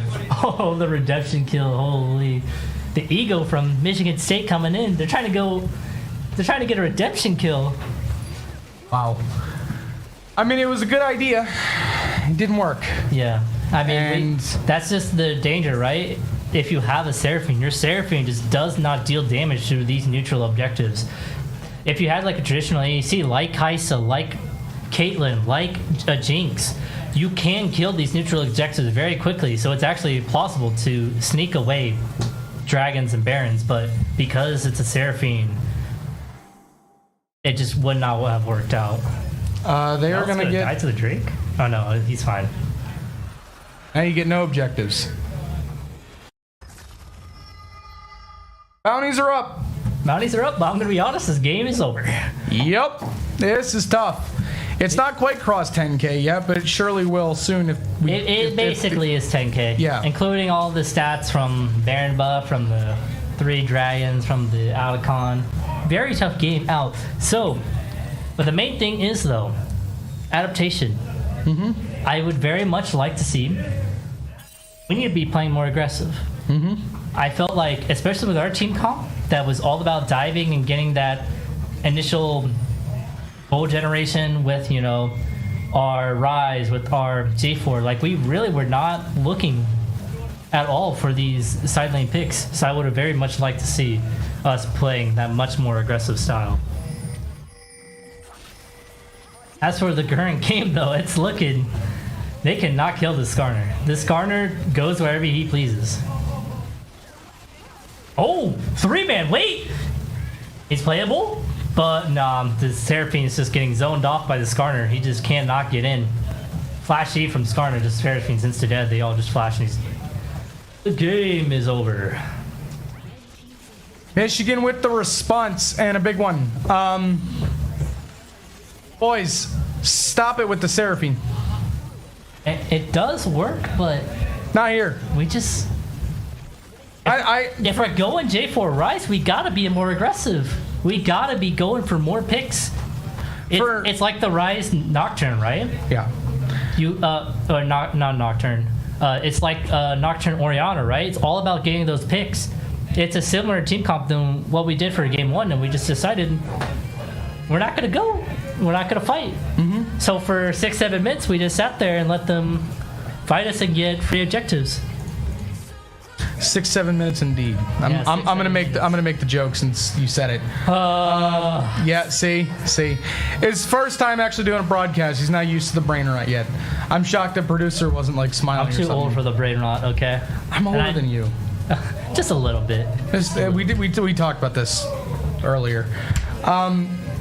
For the record, Ping, I know that you don't play the Seraphine there just to irritate me. There is an idea there. I'm not that brain dead. I'm brain dead, but I'm not that brain dead. That's just tough. I mean, Skarner became what you were afraid of Skarner becoming. Rumble also became what you were afraid of becoming. He played... Honestly, Judge surprised me on that game. I didn't really like his equalizers. I thought his equalizers for quite a few fights was pretty off. But, you know, his positioning, the way he was actually playing out the team fights other than the equalizer. He had one good equalizer that I remember on one of the Dragon fights in the corridor. He was able to just completely roast everyone. That just goes to show if he had a good equalizer, you just kill everyone. Yeah. But very much impressive by his gameplay. You know, if you got a good Rumble, the Rumble just runs the game. And from there, the rest of his team were just able to play off of his advantage. You know, already winning 60-40 on the Avesta that we heard about earlier. So it's just a free... The Mel did not play like a 52% advantage either over Rise. That Mel was... Well, the main thing is... frankly gapping our Rise. You know, the thing is, so Mel definitely outranges, right? But the way that the Rise is able to actually gain the advantage and where it's more of an equal duel is in that the Rise has the teleport and could go around. So Rise can't like 1v1 fight her in lane, but the Rise has very good wave clear. So he just clears the wave and then he TPs and goes somewhere else. But we just did not do that. So you saw what happened that game. The Rise is constantly getting poked out. He's 1 HP, tries to walk towards the wave, and he just dies. Yeah. Especially with a Skarner that can go through walls too. That does not. That Not also helpful. makes it very difficult. Not helpful. It's actually their entire bot lane was the quiet part of the game for Michigan. I don't think we talked about the Kaisa or the Rakan much. I mean, at all. They were impactful. Don't get me wrong, but they were not the main conversation for most of that game. It was mostly the Rumble, Skarner, and Mel. It comes down to like they didn't really have to do anything. No, they I mean, were already so far ahead that by the time the bot lane came into play, it was already over. Also, it's tough because it's a Seraphine. You know, it's an enchanter. Leono can make some plays here and there, but that's not really a kill bot lane. That's more mutual handshake. We both agree we're just gonna scale until like level 6, level 11. Yep. Okay. Well, we're going to be going to game 3 for the first time on stream. Both teams have now officially dropped 2 games all season long. We have dropped one to, I don't remember what the school was. It was a school we played literally 1 round to go in the playoffs. I mentioned that Michigan lost to Weber State. It was Vanderbilt. I was going to say Valparaiso. Valparaiso was last year. Banger series. If you know, you know. I imagine there's not many veterans at that series that are watching this series, but again, if you know, you know. 2 losses aside for each team, they both look like they are handily the best teams in Div 2. What are we looking for, though? Next game. I'm assuming this is a BO3 or is it BO5? This is best of 3, so this is it. 3. So yeah, this is the most important. The main thing I'm looking for, all right? We need to be more aggressive. If we're going to choose a team fight comp, and we're going to choose the J4, we're choosing the Rise, right? And we're choosing the Imbessa. We got to be more confident. We were hand-stiffing these guys game 1. I don't know where that fire went. I really do not. But, you know, the game's not over until it's over. Very much Indiana Tech still in this game. Michigan, curious. Though, Go ahead. coming back from 0-1. Honestly, a pretty dominant loss as well. And they were able to rally back. Sion is scary. Sion is very scary. If you do not know, at Worlds, at one point in time, I think Sion did not lose a single game. He was like 15-0 at Worlds. Sion did not lose like a single game of professional play. Every single time he was picked, he won. He was really good. I know this entire season. But Sivir is. That is. That's a tank killer. That's a ping special right there. That's one of the classic picks. Are we actually going with the Cassante? I saw him hover it a second ago. Cassante is a neutral matchup. That's actually fun response actually for. Yeah, I think it's a neutral matchup. Orin. And I have not seen Bandit Boy play Ornn, so I'm actually a little intrigued. So Orin's a little weird here, right? Definitely more of a. I mean, scaling. Does he even beat Sion in scaling? It's definitely a weird pick. You don't see it a lot. It might be good. We're finding out the matchup right now. Honestly, you see a lot more Imbessa versus Sion than you see Ornn versus Sion. Ash. Sion has a 48.64% win rate against Ornn. 46? 46. So Ornn is a counterpick. Ooh, okay. Is Ash a counterpick into Sivir? I actually think Ash is a counterpick. I would have preferred, honestly. When I'm playing against the Sion, I always go Aatrox. Aatrox is very good against the Sion. But Xin Zhao is an interesting Karthus, Jungle. Karthus is... Ash has a 54% win rate into Sivir. So it is a counter pick as well. So, Ash into Sivir? Mm-hmm. Yeah, I mean, that makes sense, you know? The Sivir with the spell shield, but it doesn't matter if you can constantly slow with the Ash auto attacks. Mm-hmm. So we got Sion, Ash, Xin Zhao for 3 picks for Michigan, and then we got Sivir, Ornn, Karthus. Definitely a lot more wacky from Indiana Tech. I can see it working. Michigan, though, that's a scary comp. Because I'm assuming what they're going to end up doing. Let's see what supports we've got. Rakan, gone. Karma, gone. Alistar, gone. Neona, gone. Seraphine, gone. Mel, gone. This is This could be a Nautilus angle. Yeah. By the way, heavy counter pick for Karthus. Xin Zhao's a 36% win rate into Karthus. It's only 61 games, small sample size. Yeah, I mean, but I want to 36%. I don't actually know how the sample size that small. It doesn't really matter that much. Mean a whole Karthus is normally a specialty pick. You don't really play it all that much, especially in jungle. But I've seen K2 play Karthus actually quite a bit this year. He's leaned into Karthus a bit. It depends on the comp surrounding him. Mm-hmm. If we got a Sivir Ornn, it works, but not really. No Vlad for Michigan. I don't know if Michigan banning Vlad. No, they gave her the Nautilus. I mean, Indiana Tech heard me. You know, they heard that Michigan's best pick here would have been a Nautilus, so they got rid of that. But what support do you pick? I think you don't Bow got on a lot of Nautilus good is kinda engage nasty, picks actually, so left that'll be fun. anymore. The Nautilus is gone. The Alistar is gone. The Rel is gone. I mean, there are more engage picks, but also the Rakan is gone too. So we're last picking our mid, which is I honestly kind of like. It's good. It's definitely. I think it's definitely Lulu. Yeah, I mean, you got the Xin Zhao, got the Ashe, got the Sion, so Enchanter is very good here. Enchanter is very well known for buffing their teammates, making them more powerful. So especially with the Xin Zhao and an Ashe who love auto attacking, very good for Lulu. Given how rough of a series admittedly it has been for Luca, I don't mind getting him the opportunity to get that last counter pick. That's what I sort of wanted to say was I think it's a confidence. Yeah. thing. They want him to have last pick so he's like has more agency and wants to do the counter pick. Syndra mid lane though, you can't really. There are counters. Oh no. Okay, you want to talk about comfort for Luca? Counter pick, baby. I was There about it to is. say it. When in doubt for Luca, That go right to there, the Fizz. That's an Atriox special. Only some of you will get that reference, but that's an Atriox special right there. Is he locking it? Fury mid?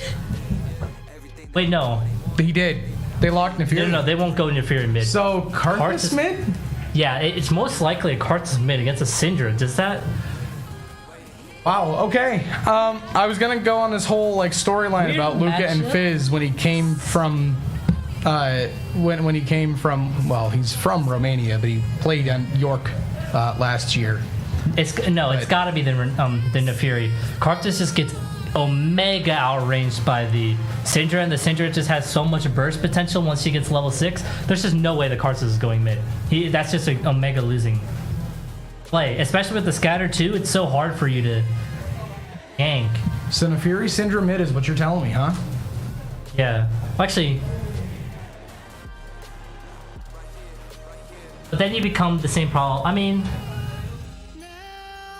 if you go Karthus jungle, right, then you have the exact same problem that Michigan had game 1. Where there's like no ganks basically. And then it's your jungler is just gonna, power farm like the Gwen did. But then the rest of the team's probably gonna collapse around him. Because the Karthus is gonna be losing mid lane. It's Now I Karthus hear the jungle. Ornn is good against the Scion. I don't know the credibility on that. All I know is Scion is Scion. Don't know how much Bandit Boy actually plays Ornn, so I don't know if I've ever seen Bandit Boy play Ornn. Producer also confirmed Karthus jungle, so it is going to be Nefiri, Syndra, and mid. That Wow. can be played. It's very tough for the Nefiri because he's going to get poked out because it's a melee versus range matchup. But Nefiri But- gets invincibility as well. At yes, times, with her does he W, not? but it's at like a 30-second cooldown, so it's like it's so long that it's, the main thing though is her W, right? The invincibility that can dodge the scatter, and she's an assassin, so she has very, very high burst potential. She can kill the Syndra. It's just a matter of putting yourself in those positions, and I hate to say this, but with his past performances, I don't know if he can do it. He was playing the standard control matchups. He had the neutral lane with the Azir, with the Orianna, so it's like Nefiri, which is no. Hold on, let's see. It's being played. How can he win? Level 1 losing, level 2 losing, level 3. Level 3 is definitely even. Actually, maybe the Nefiri is slightly winning on level 3. Level 6. Syndra gets a massive power spike, but so does Nefiri with her ultimate. Problem is, can she CS? Is this going to be a Doran shield start from the Nefiri? It's definitely an interesting one. That's not one that I've seen Luca play yet. It's a tough Nefiri. call. So I don't think I've seen Luca play Nefiri. I'm trying to run through the numbers. At the end of the day, I think it's just he's got to play well. This is the game that he needs to step up in. He got the counter pick. He got the Nefiri that he wanted against the Syndra. He was the last choice. It is a counter pick. Syndra has a 45% win rate. Well, that's jungle versus. Ah, Yeah, you gotta go hold on. jungle, maybe mid. Oh, Still 40. It's 42. yeah. So 42. Syndra's an even worse pick if it's Wait. mid. What am I? It must be the level 3. So Obviously, Something right? about this works. The main power spikes in lane that you want to look after: level 2, level 3, and level 6. Because at level 2 you get your second ability, level 3 you get all 3 of your abilities, right? And then at level 6 you get your ultimate. Those are like the main breakpoints that you want to look at when you're looking at champion strength. Nefiri checks all those boxes. She is at level 2, she has her Q and her W, so she can dodge abilities. At level 3 she got her jump in all of her abilities, very strong. And at level 6 her ultimate lets you get on top of people. Well, we'll see. We are on our way here soon. Yeah, definitely soon. Into game 3. So I'm let's still quickly curious look. about this Karthus Xin Zhao, because it's clearly not a common jungle matchup. Definitely not a common jungle matchup. The Karthus can work here though. But the main thing is that Indiana Tech cannot give them an early advantage. This Karthus needs to scale. This Karthus needs to be given time.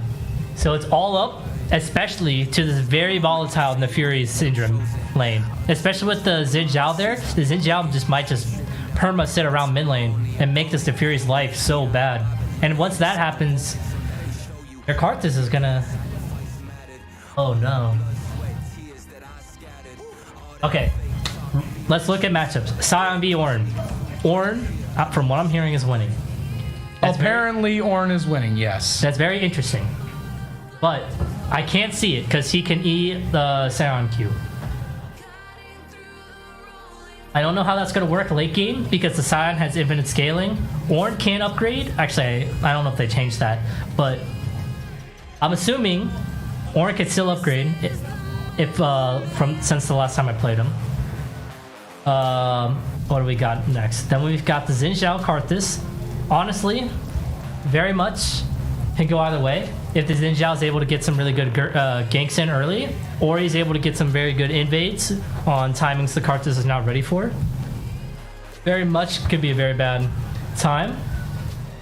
Mid lane, Syndra Nefiri. Honestly, I think you just put the spectator cam on mid. I'm really interested in that one too. That's gonna honestly, it's a draft that not a draft. It's a matchup I also want to see because that's definitely very volatile. Whoever gets the first kill in that lane, I think just straight up wins for the rest of the game. We haven't seen a game 3 yet. I'm sure we're almost done with the spectator delay at this point. But this is definitely... you join for the first time, Wilhelm. You get a banger. Oh, yeah, I get the banger, bro. Let's go. I always love BO3s, BO5s. Here we are. And we're 5 stacking straight down mid. Both supports, not supports, both ADCs going barrier is a very, very interesting choice. We're going in our Nautilus going the much more aggressive ignite compared to the Lulu's heal. So you could sort of see the stylistic changes. The Michigan really wanting to play much more passive, just scale with the Lulu, you know, with the heal, trying to not get dived on, while Indiana Tech, you know, going the ignite, wanting that true damage burn. They're able to bully Michigan away though, get that Raptor ward again. Strength in numbers at level 1. Michigan first. He wants to go there. But Indiana Tech also is very much aware of the Xin Zhao trying to get into the red buff. Yep, good ward by the Nefiri. Nefiri using her ward to see the Xin Zhao going towards Raptors. But the Sion is there, like he can't do anything to stop this. Now starting Indiana Tech's Raptors, he's going to be super far ahead on this Karthus. They might try to split the map, go... I can't remember the name of it. This was from so long ago. They're trying to split the map, basically, split the map in two. Karthus going immediately to Michigan's Raptors. They're going to slip the map down the middle. Karthus is going to sit on the bot side this entire game while Xin Zhao's going to take Karthus' entire top side and he's going to go to his own blue buff probably soon. Or he could... Bandit Boy's actually... Really good trade early on here for Bandit Boy. I mean, he's pretty far up though. Xin Zhao can look for... no, he's just going to back. He could have looked for a pick on the Ornn, try to get his flash out early. Ornn, cognizant of it, he places the ward onto the tri-bush, knows he can get pushed from behind. I'm Very well played by the Bandit Boy to realize that he's on the weak side of the map. I'm really excited to see how that Sivir might play out for Ping. Sivir is, I mean, her ult is basically just supercharging everyone around her with insane attack speed. So I'm really, really interested to see how that works out as the game goes later. Bandit Boy just lost so much HP there. That's the power of the Scion, you know? Hit the Q, hit the E, auto attack, got 2 grasp procs, and then just pops him with the W. He had still full shield the Scion, so I'm really not like no HP, had to use a biscuit already. I'm really not sure which is better actually head to head between those two ults, the Ashe and the Sivir, because Ashe's is just a global stun for like one. Not really global. It's very hard to hit, but it's definitely a very good stun. But if it does hit, it can lock you down for a hot minute depending on how far away you are. But if you're Bandit Boy again taking more Scion's CC. gonna walk him down. Wait for the Scion W? Oh no, he's not even gonna lock in. Honestly, the Scion could have greeted there, just walked up and hit him with a W as well, so forcing the Ornn to back. But decides against it. Yeah, the Sivir ult basically just being a free DPS boost for I don't remember how long the buff lasts for. Karthus is here. Yeah, Karthus realizing that, you know, this is the most volatile lane and that Michigan really is going to want to play for this mid lane, so he's hovering, but could take a pretty big chunk of his life there. That's pretty bad.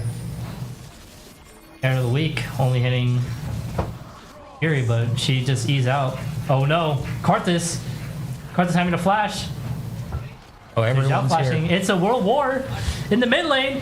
Who's gonna die first? Who's gonna get first blood? Scion 1 HP. Okay, so Neferi's gonna get the first blood.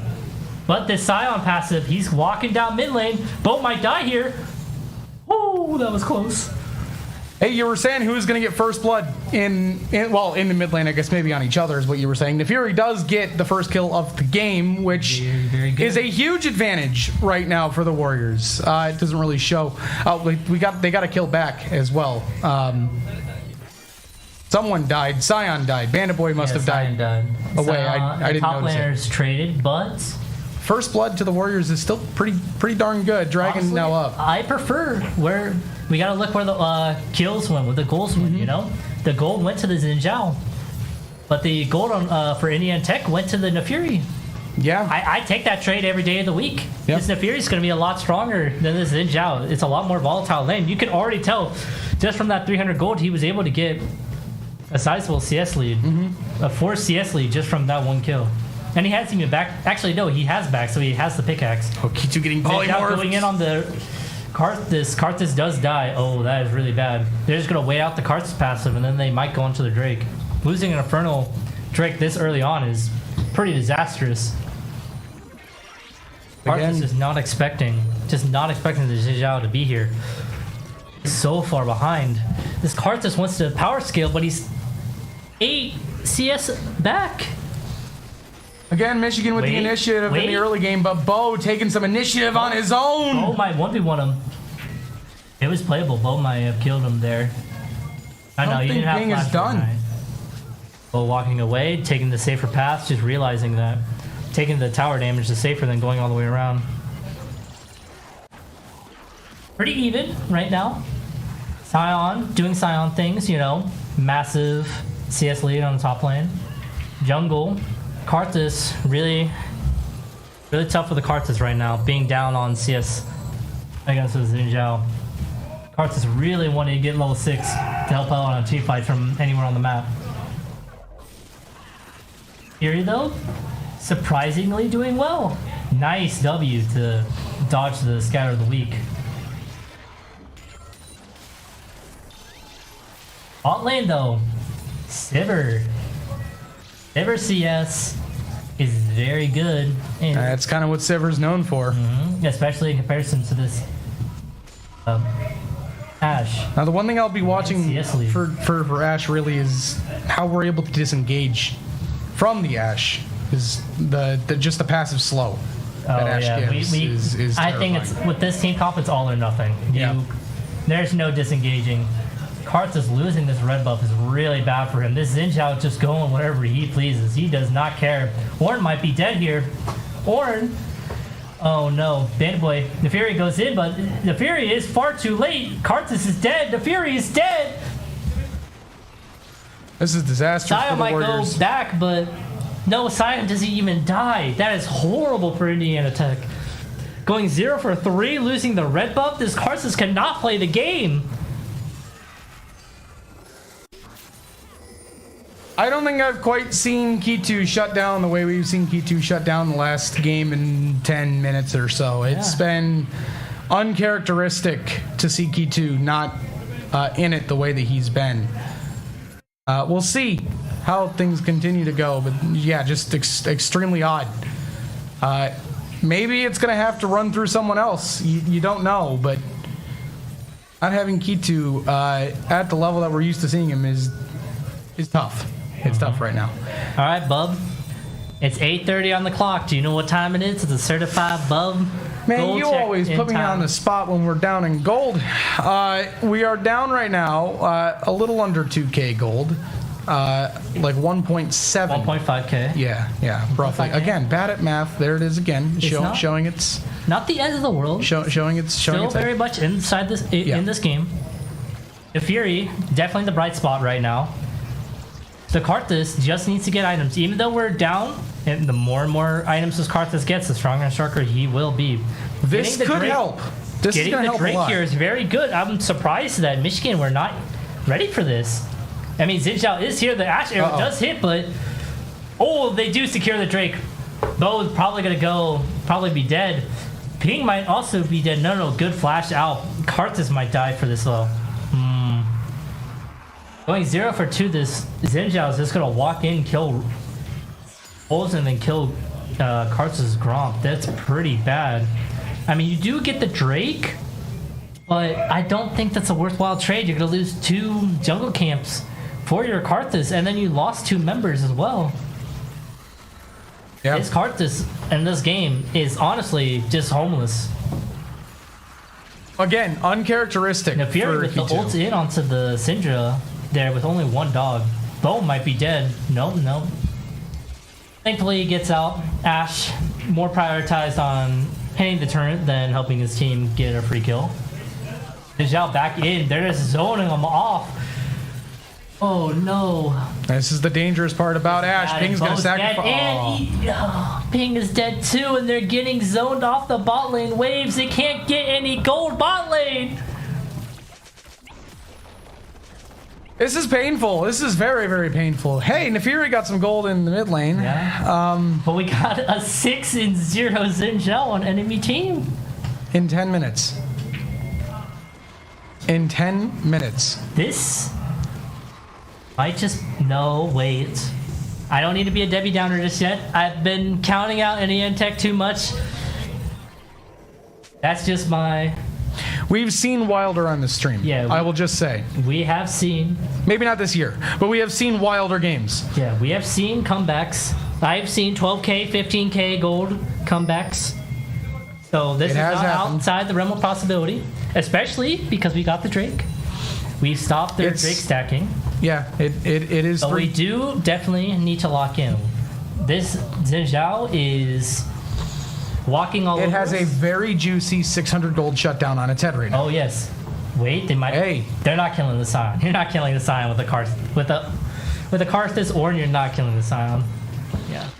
They're going to chunk him Get out a a little nice bit. chunk. Get the wave pushed in for the Ornn. That's not a horrible thing to do. Nefiri using ult mid lane. Oh no, that's the ult coming back up. All right, Nefiri does have her ult back up though. That can be very crucial. Honestly, I think they should be looking for it. Oh, Xin Zhao bot lane. Xin Zhao on the bot lane. Bo might be dead here. Ash arrow misses. Go back to the fight. How are we in this situation? They've got 3 behind our tower, 4 behind our tower in our jungle. They're getting zoned. That's what happened when you lose so much early game advantage, right? They're just bot lane just gets zoned off the tower. They can't get any. Look at Ping.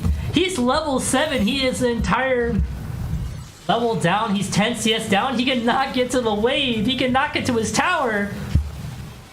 Xin Zhao goes in, ults. He is invulnerable on that ult, unless you're inside his little circle area there. Ash with the kill onto Bo. Xin Zhao back onto the Karthus. Karthus is dead, but wait! Nefiri got the reset! Nefiri got the reset! Her ultimate got canceled, but she might be able to kill the Xin Zhao. No! Surprisingly close. Ornn could kill here too, actually. Wait, does he have flash? No, he does. Okay, Judge. Very good by Bandit Boy. Actually forcing Sion to flash out there, afraid of getting hit by the 1v1. That fight, that was a lot closer than I thought.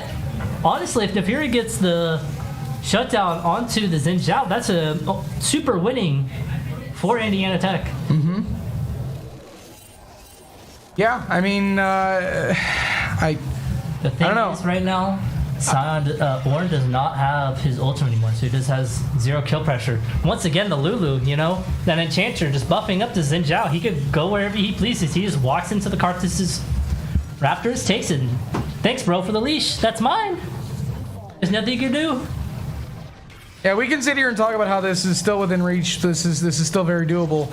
I'm sorry. After what I saw last game, until we actually do it, I ain't buying it right now. This is maybe the first time that you're going to get Doom or Bub on stream. This is tough. Michigan has decided that they're done losing after what happened in game 1. They have indeed locked in for these last 2 games. They are playing like that The 7-0 thing is, team. though, this Nefiri is strong. This Nefiri definitely is strong, but this Karthus is just getting dived on every single time. And another example of the card that's getting dived.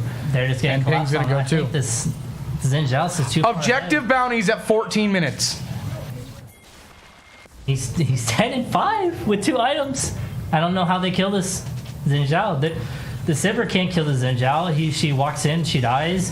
Nefiri can kill the Xin Zhao, but it's like the Lulu is always with the Xin Zhao. She just pops the shield on him and then it's winning.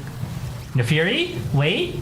Nah, she gets polymorphed. But no, it is playable. Ah, the card does no damage. That was so sad. So sad. The card like did less than 100 damage there. That is so sad. Oh no, Bo. No, I mean, wait, no, they overextended. Can we kill this Zhao? 1k gold for the Nefiri. 1.4k gold to this Nefiri. That is a huge buff. Nefiri's gonna back and he might have like half an item. K2, you can breathe. Oh, you yeah. have some time. The Karthus, that's actually huge because the Xin Zhao is dead, the Lulu is dead. That means Karthus can get all of his jungle camps. So he's able to actually farm up. You have time, K2. The CS is not the problem between K2 and the Xin Zhao. I mean, the problem, as you've said, about 475,000 times in 15 minutes, Will, is the fact that he is a paltry 11-1. Yeah, he's got he actually is perfect on kill participation right now. Yeah, with all 16 kills on his team, Sivir is okay. Well, No, it was a lot of damage, but Ash unfortunately also does a lot of damage. Unfortunate. It looks like he did not have his spell shield up, sadly. But like I was saying, his kill participation, Xin Zhao has been a 100%. part of every single kill on his team. Even after his death, he still has a kill bounty on him, which is very amusing. Yeah. Now the question is can we continue to play through the Nefiri? Yeah, We've seen that Nefiri can get through the Xin Zhao now. The thing is, though, Nefiri does have 2 items. Look at the Syndra. The Syndra does have a bounty as well.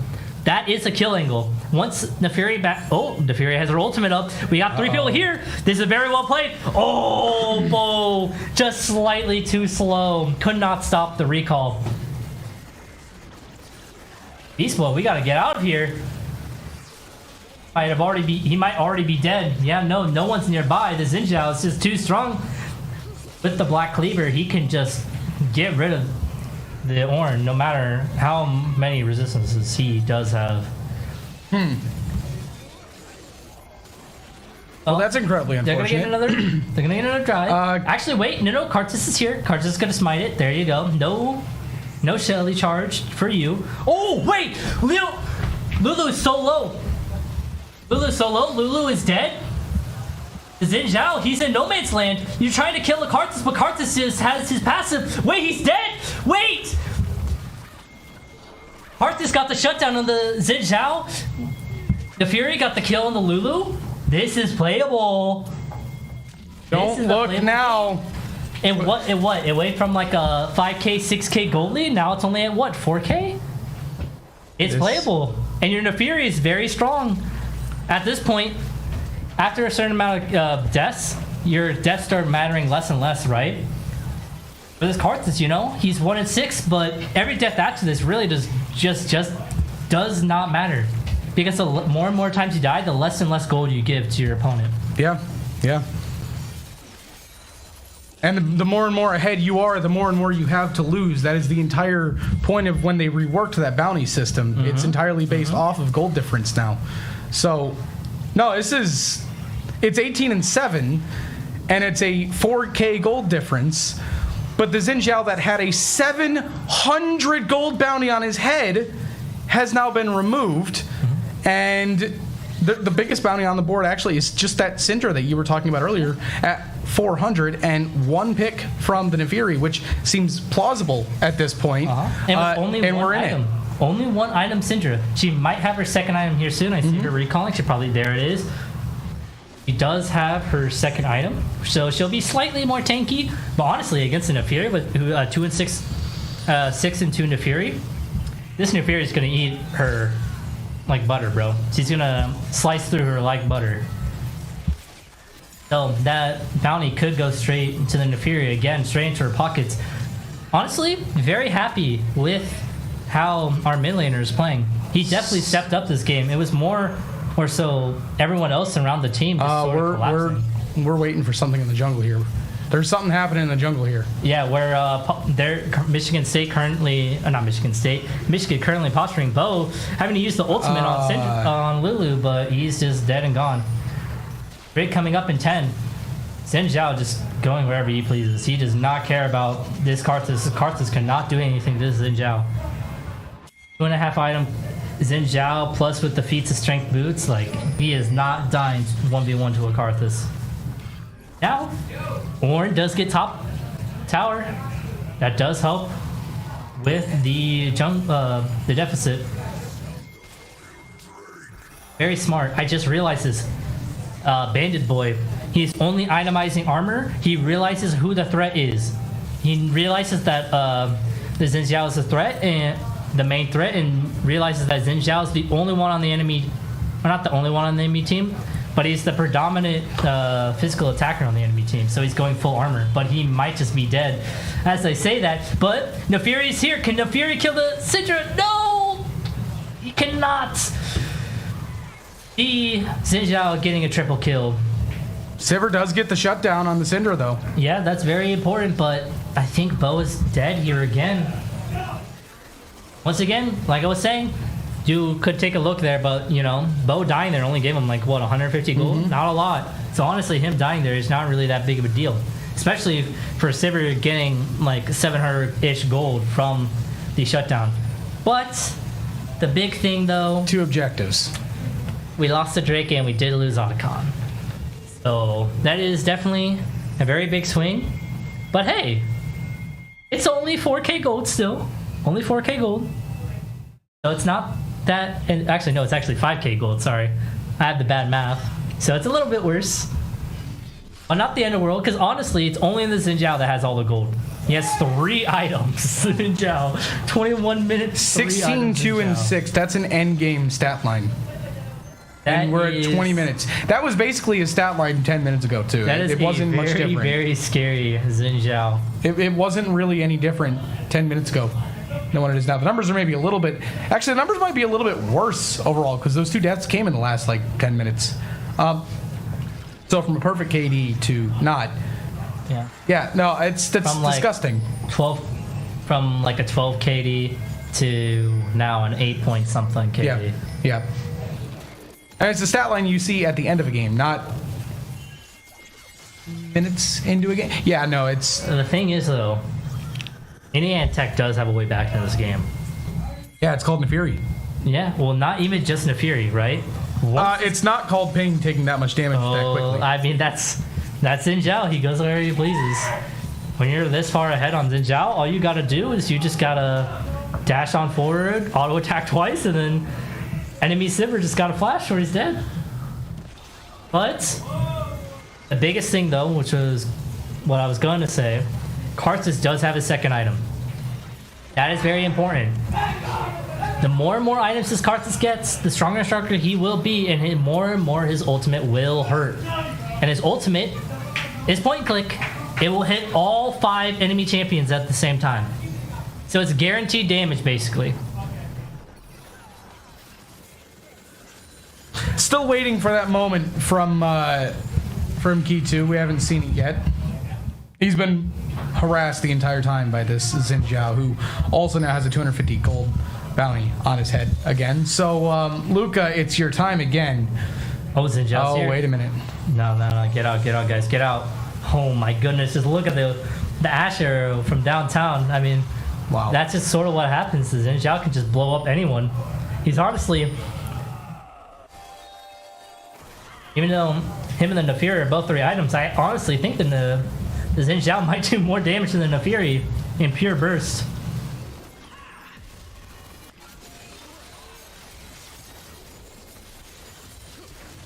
Oh, Xin Zhao's just going to go in on ping. Yeah. I mean, he stacked up the 3rd hit Q, and then he just flashed Qs right on top of the Sivir. Not much counterplay you can do. Bo going in, I mean, that's just a desperation play. He knows the game's over, so he's trying to find something. Karthus is finally back up, but his boss side's dead. Yeah, but Ornn, Karthus, Nefiri, you cannot clear out these waves. It's going to take a miracle here. Going on to the Nefiri. Nefiri is able to peel back into the fountain, but they lost the tower.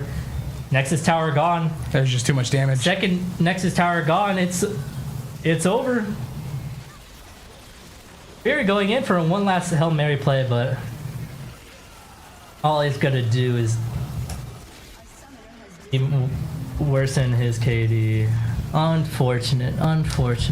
For the first time this season, the Warriors have dropped a series, and Michigan, that was not close towards the end. That was a complete and total flip of game 1. That was... Wow. That Xin Zhao was disgusting. Very well played, yeah, honestly. Yeah, that was well very played. nicely played. I loved his pathing for the jungle. Mm-hmm. Very smart in realizing that he was super strong and basically like saying, no, Karthus, you're not going to be able to play the game. I'm going to walk into your jungle with my Lulu and I'm going to kill you every single time. Yeah. Exactly the way you want to play the game. I mean, he did play the best he could have in that situation. As for Karthus, I mean, it's tough, you know, you're putting yourself in that position, and with the team comp you have around you, I frankly could not see the angle where he was able to just peacefully farm like he wanted to. You know, you got a Nefiri mid lane that you basically always need to hover around, because if Nefiri dies on mid against the Syndra, then it's over. It's such a volatile lane, you cannot leave that Nefiri all alone. Yep. Which doesn't allow your Karthus to actually farm because you're so scared of the enemies of Zhao killing your Nefiri. And then as for bot lane, we didn't talk a lot about bot lane. Sivir did Sivir things, got a lot of good CS, but we didn't really get to see Sivir do anything in a team fight at all, though. Yeah, I mean, it was just so far over. I think it was just another game 2 all over again for the bot lane, you know. The Ashe, very good in this situation because she could cross global ult with her ultimate. As for also her E, which allows her to throw out a little hawk that could see vision. So they were even able to scout out where the Karthus was even better with the Ashe. So they knew exactly where he was basically all the time because of the Ashe. So it was definitely a very tough game. Yeah, I mean, it was really well played by Michigan. They played like a 7-0 team. They truly did. They played like a top seed here. The Warriors will drop down to the lower bracket finals. They've got, well, a lot of waiting to do. Their next game will be December 4th, not December 6th. That's the finals. December 4th, time TBE. It's always roughly scheduled at 2000 military time, 8 p.m. Eastern Standard Time. whether that time stands or not, you'll see once we actually get close to that time. It will be one of Vanderbilt, Kansas, Kennesaw State Premier, or Illinois Orange. I believe only Vanderbilt is left from the same group that Indiana Tech came out of. I think. Unless I'm mistaken, Illinois, I'll say Illinois, may have... No, Kennesaw came out of the same group Indiana Tech did as well. So, other than that... I'm assuming that's grand finals, right? That one? Yes. Hey, I don't know. Guaranteed top 3, though. Yeah. Guaranteed top 3. That's not bad. Not bad at all. Yeah, guaranteed top 3. Michigan just guaranteed top 2 for themselves. I'm not sure if it's a bracket reset or if it's just one series. I'm inclined... I don't think it's a bracket reset. Normally for League of Legends, it's not like that. I'm It's inclined normally to a believe it's best one of 5, series. but then the winner side gets to side selection. Yeah, I'm inclined to believe NECC is just doing one series once you... I would be surprised as if it was well. different. Yeah, I'm not 100%. Don't quote me. I haven't read the rule book, and I don't know if anyone else outside has of that, either.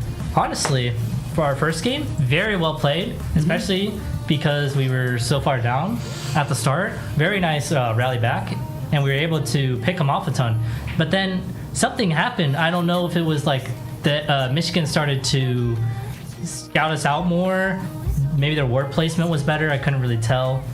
But they were able to, wherever their Karthus would go, wherever our jungler would go, they would just know. They would just know that he was there, and they would go either other side of the map, or they would always be there to stop him when he would try to do something. Yeah, they had good vision, they had good coordination everywhere we went. Everywhere we went. We went to go make a play in the top lane, they were there. We went bot lane, they were there. Didn't matter. You go for an objective, they're there. Hello? Someone make sure they're not stream snipe. They're not. They're not. Don't do that. Definitely. It's a joke. I'm very impressed by how the Michigan jungler played. But at the same time, I think Bandit Boy locked it down. Oh, Bandit Boy, He locked it down. As a top lane player, hell yeah. He actually did pretty well. I mean, a lot of the games... The Rumble game was hard. I mean, there just wasn't really much he could do. Yeah. It's fun. I mean, we said the same thing about judging game 1, too. Yeah, after to be fair. after the 1v2, like, he could have played it slightly differently, but that's, like, semantics. I mean, like, after you die 2v2 top lane, and then Rumble gets both kills, that's really tough for an Abessa to play. I do want to take a quick peek before we go. By the way, no games until Monday, this upcoming Monday. That is Rocket League, the upper finals against Northwood. They lost 4-1 in the regular season against Northwood. Top 4. I feel like top 4 is an insult to that Northwood team. They're like top 2. They've clinched top 4 in the nation at this point. It's a very, very good Northwood team. But they're looking for some revenge on a very good Northwood team in the upper finals in NECC. I'm gonna check as well because our Overwatch team was also playing in the upper finals today. So Not bad. please hold. They are also verifying their series. So Hopefully it's a win. that looks like a W. It's Let's go. Yep. They won in 5 over Robert Let me see if I Morris. can do this. OW, if I can do that correctly. No, other way around. Other way around? No, this way. OW. Yeah, OW, let's go. They traded games. They took game 1 and then just kept trading games back and forth. So they win That's in good. 5. So they are moving on to the Division 2 East Grand Finals to play one of Robert Morris, University of Michigan. Sound familiar? University of Georgia, Michigan. Akron, or well, I was going to say William and Mary, but Akron already 3-0 William and Mary. So one of those 3, 4. That's it. I mean, congratulations to University of Michigan. They played fantastic. Oh yeah, they definitely played very, very well. Especially, once again, the jungler. Gotta give kudos where it's due, you know? I mean, mid lane as well. I mean, that was a pretty rough mid lane for us today. But generally, I think for us, I would just like to see more confidence, you know? We put ourselves in quite a bit of spots, we just weren't willing to pull the trigger, you know? We weren't ready to, you know, just take the fight. Honestly, if we just, like that game 1, you know, we were just so ready, like, click a button, we go. And there we were just like second guessing everything. Yeah, and thank you, by the way, for joining. This was your first time doing a broadcast. It's an absolute blast to be here. You ain't getting away this easy. I hope you know that. You'll be back here again doing another league broadcast. He says okay because he's being held against his will. He's not. He's not. Something like that. I promise he's not. Hopefully, I was okay. I was trying to make sure that I wasn't pounding on the table because I heard you were talking about the mic. Oh, it's gotten a lot lot better as time's gone along. If you want the honest answer. But that's it. Warriors fall 2-1 to the University of Michigan. Not the result we wanted. It's not a tech today. It's a tech no. Techno? And it's never as fun when you see a tech no on the board. Not fun. But yeah, we'll see you guys on Monday. It's a rare multi-day weekend where you just don't have any broadcasts happening on the Indiana Tech channel. Kind of what happens when you get to playoff season. Just gets quieter, but the games are a lot brighter. So a lot more fun. You go from regular season, BO1's like normal, whatever, everyone's just routine relaxed. games to everything's on the line. Yeah, everything's on the line. BO3, BO5, super long games. Those are the games I love. Yep. But that'll do it. Thank you guys so much for tuning in. Thank you again, Wilhelm, for joining us. Thank you for having me. We will see you guys all again on Monday, 8 p.m. roughly. We'll see you then. Take care, everyone. Talk to somebody new, kinda wish it was you, kinda numb to the feeling. Now that you're gone, they say time should heal, but it's been too long. Couple months and I can't seem to move on. I can't seem to move on. I can't seem to. I can't seem to.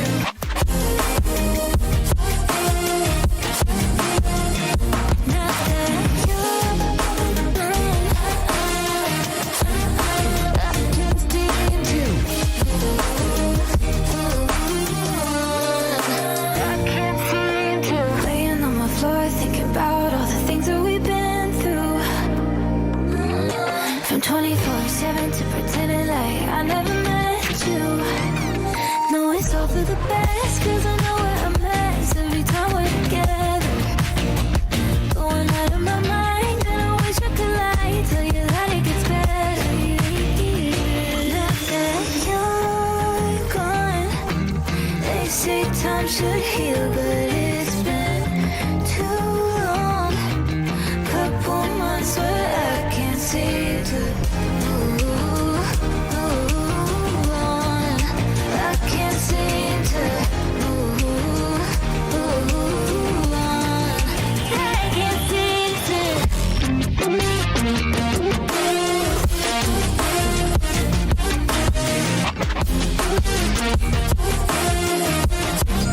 I can't seem to. I can't seem to.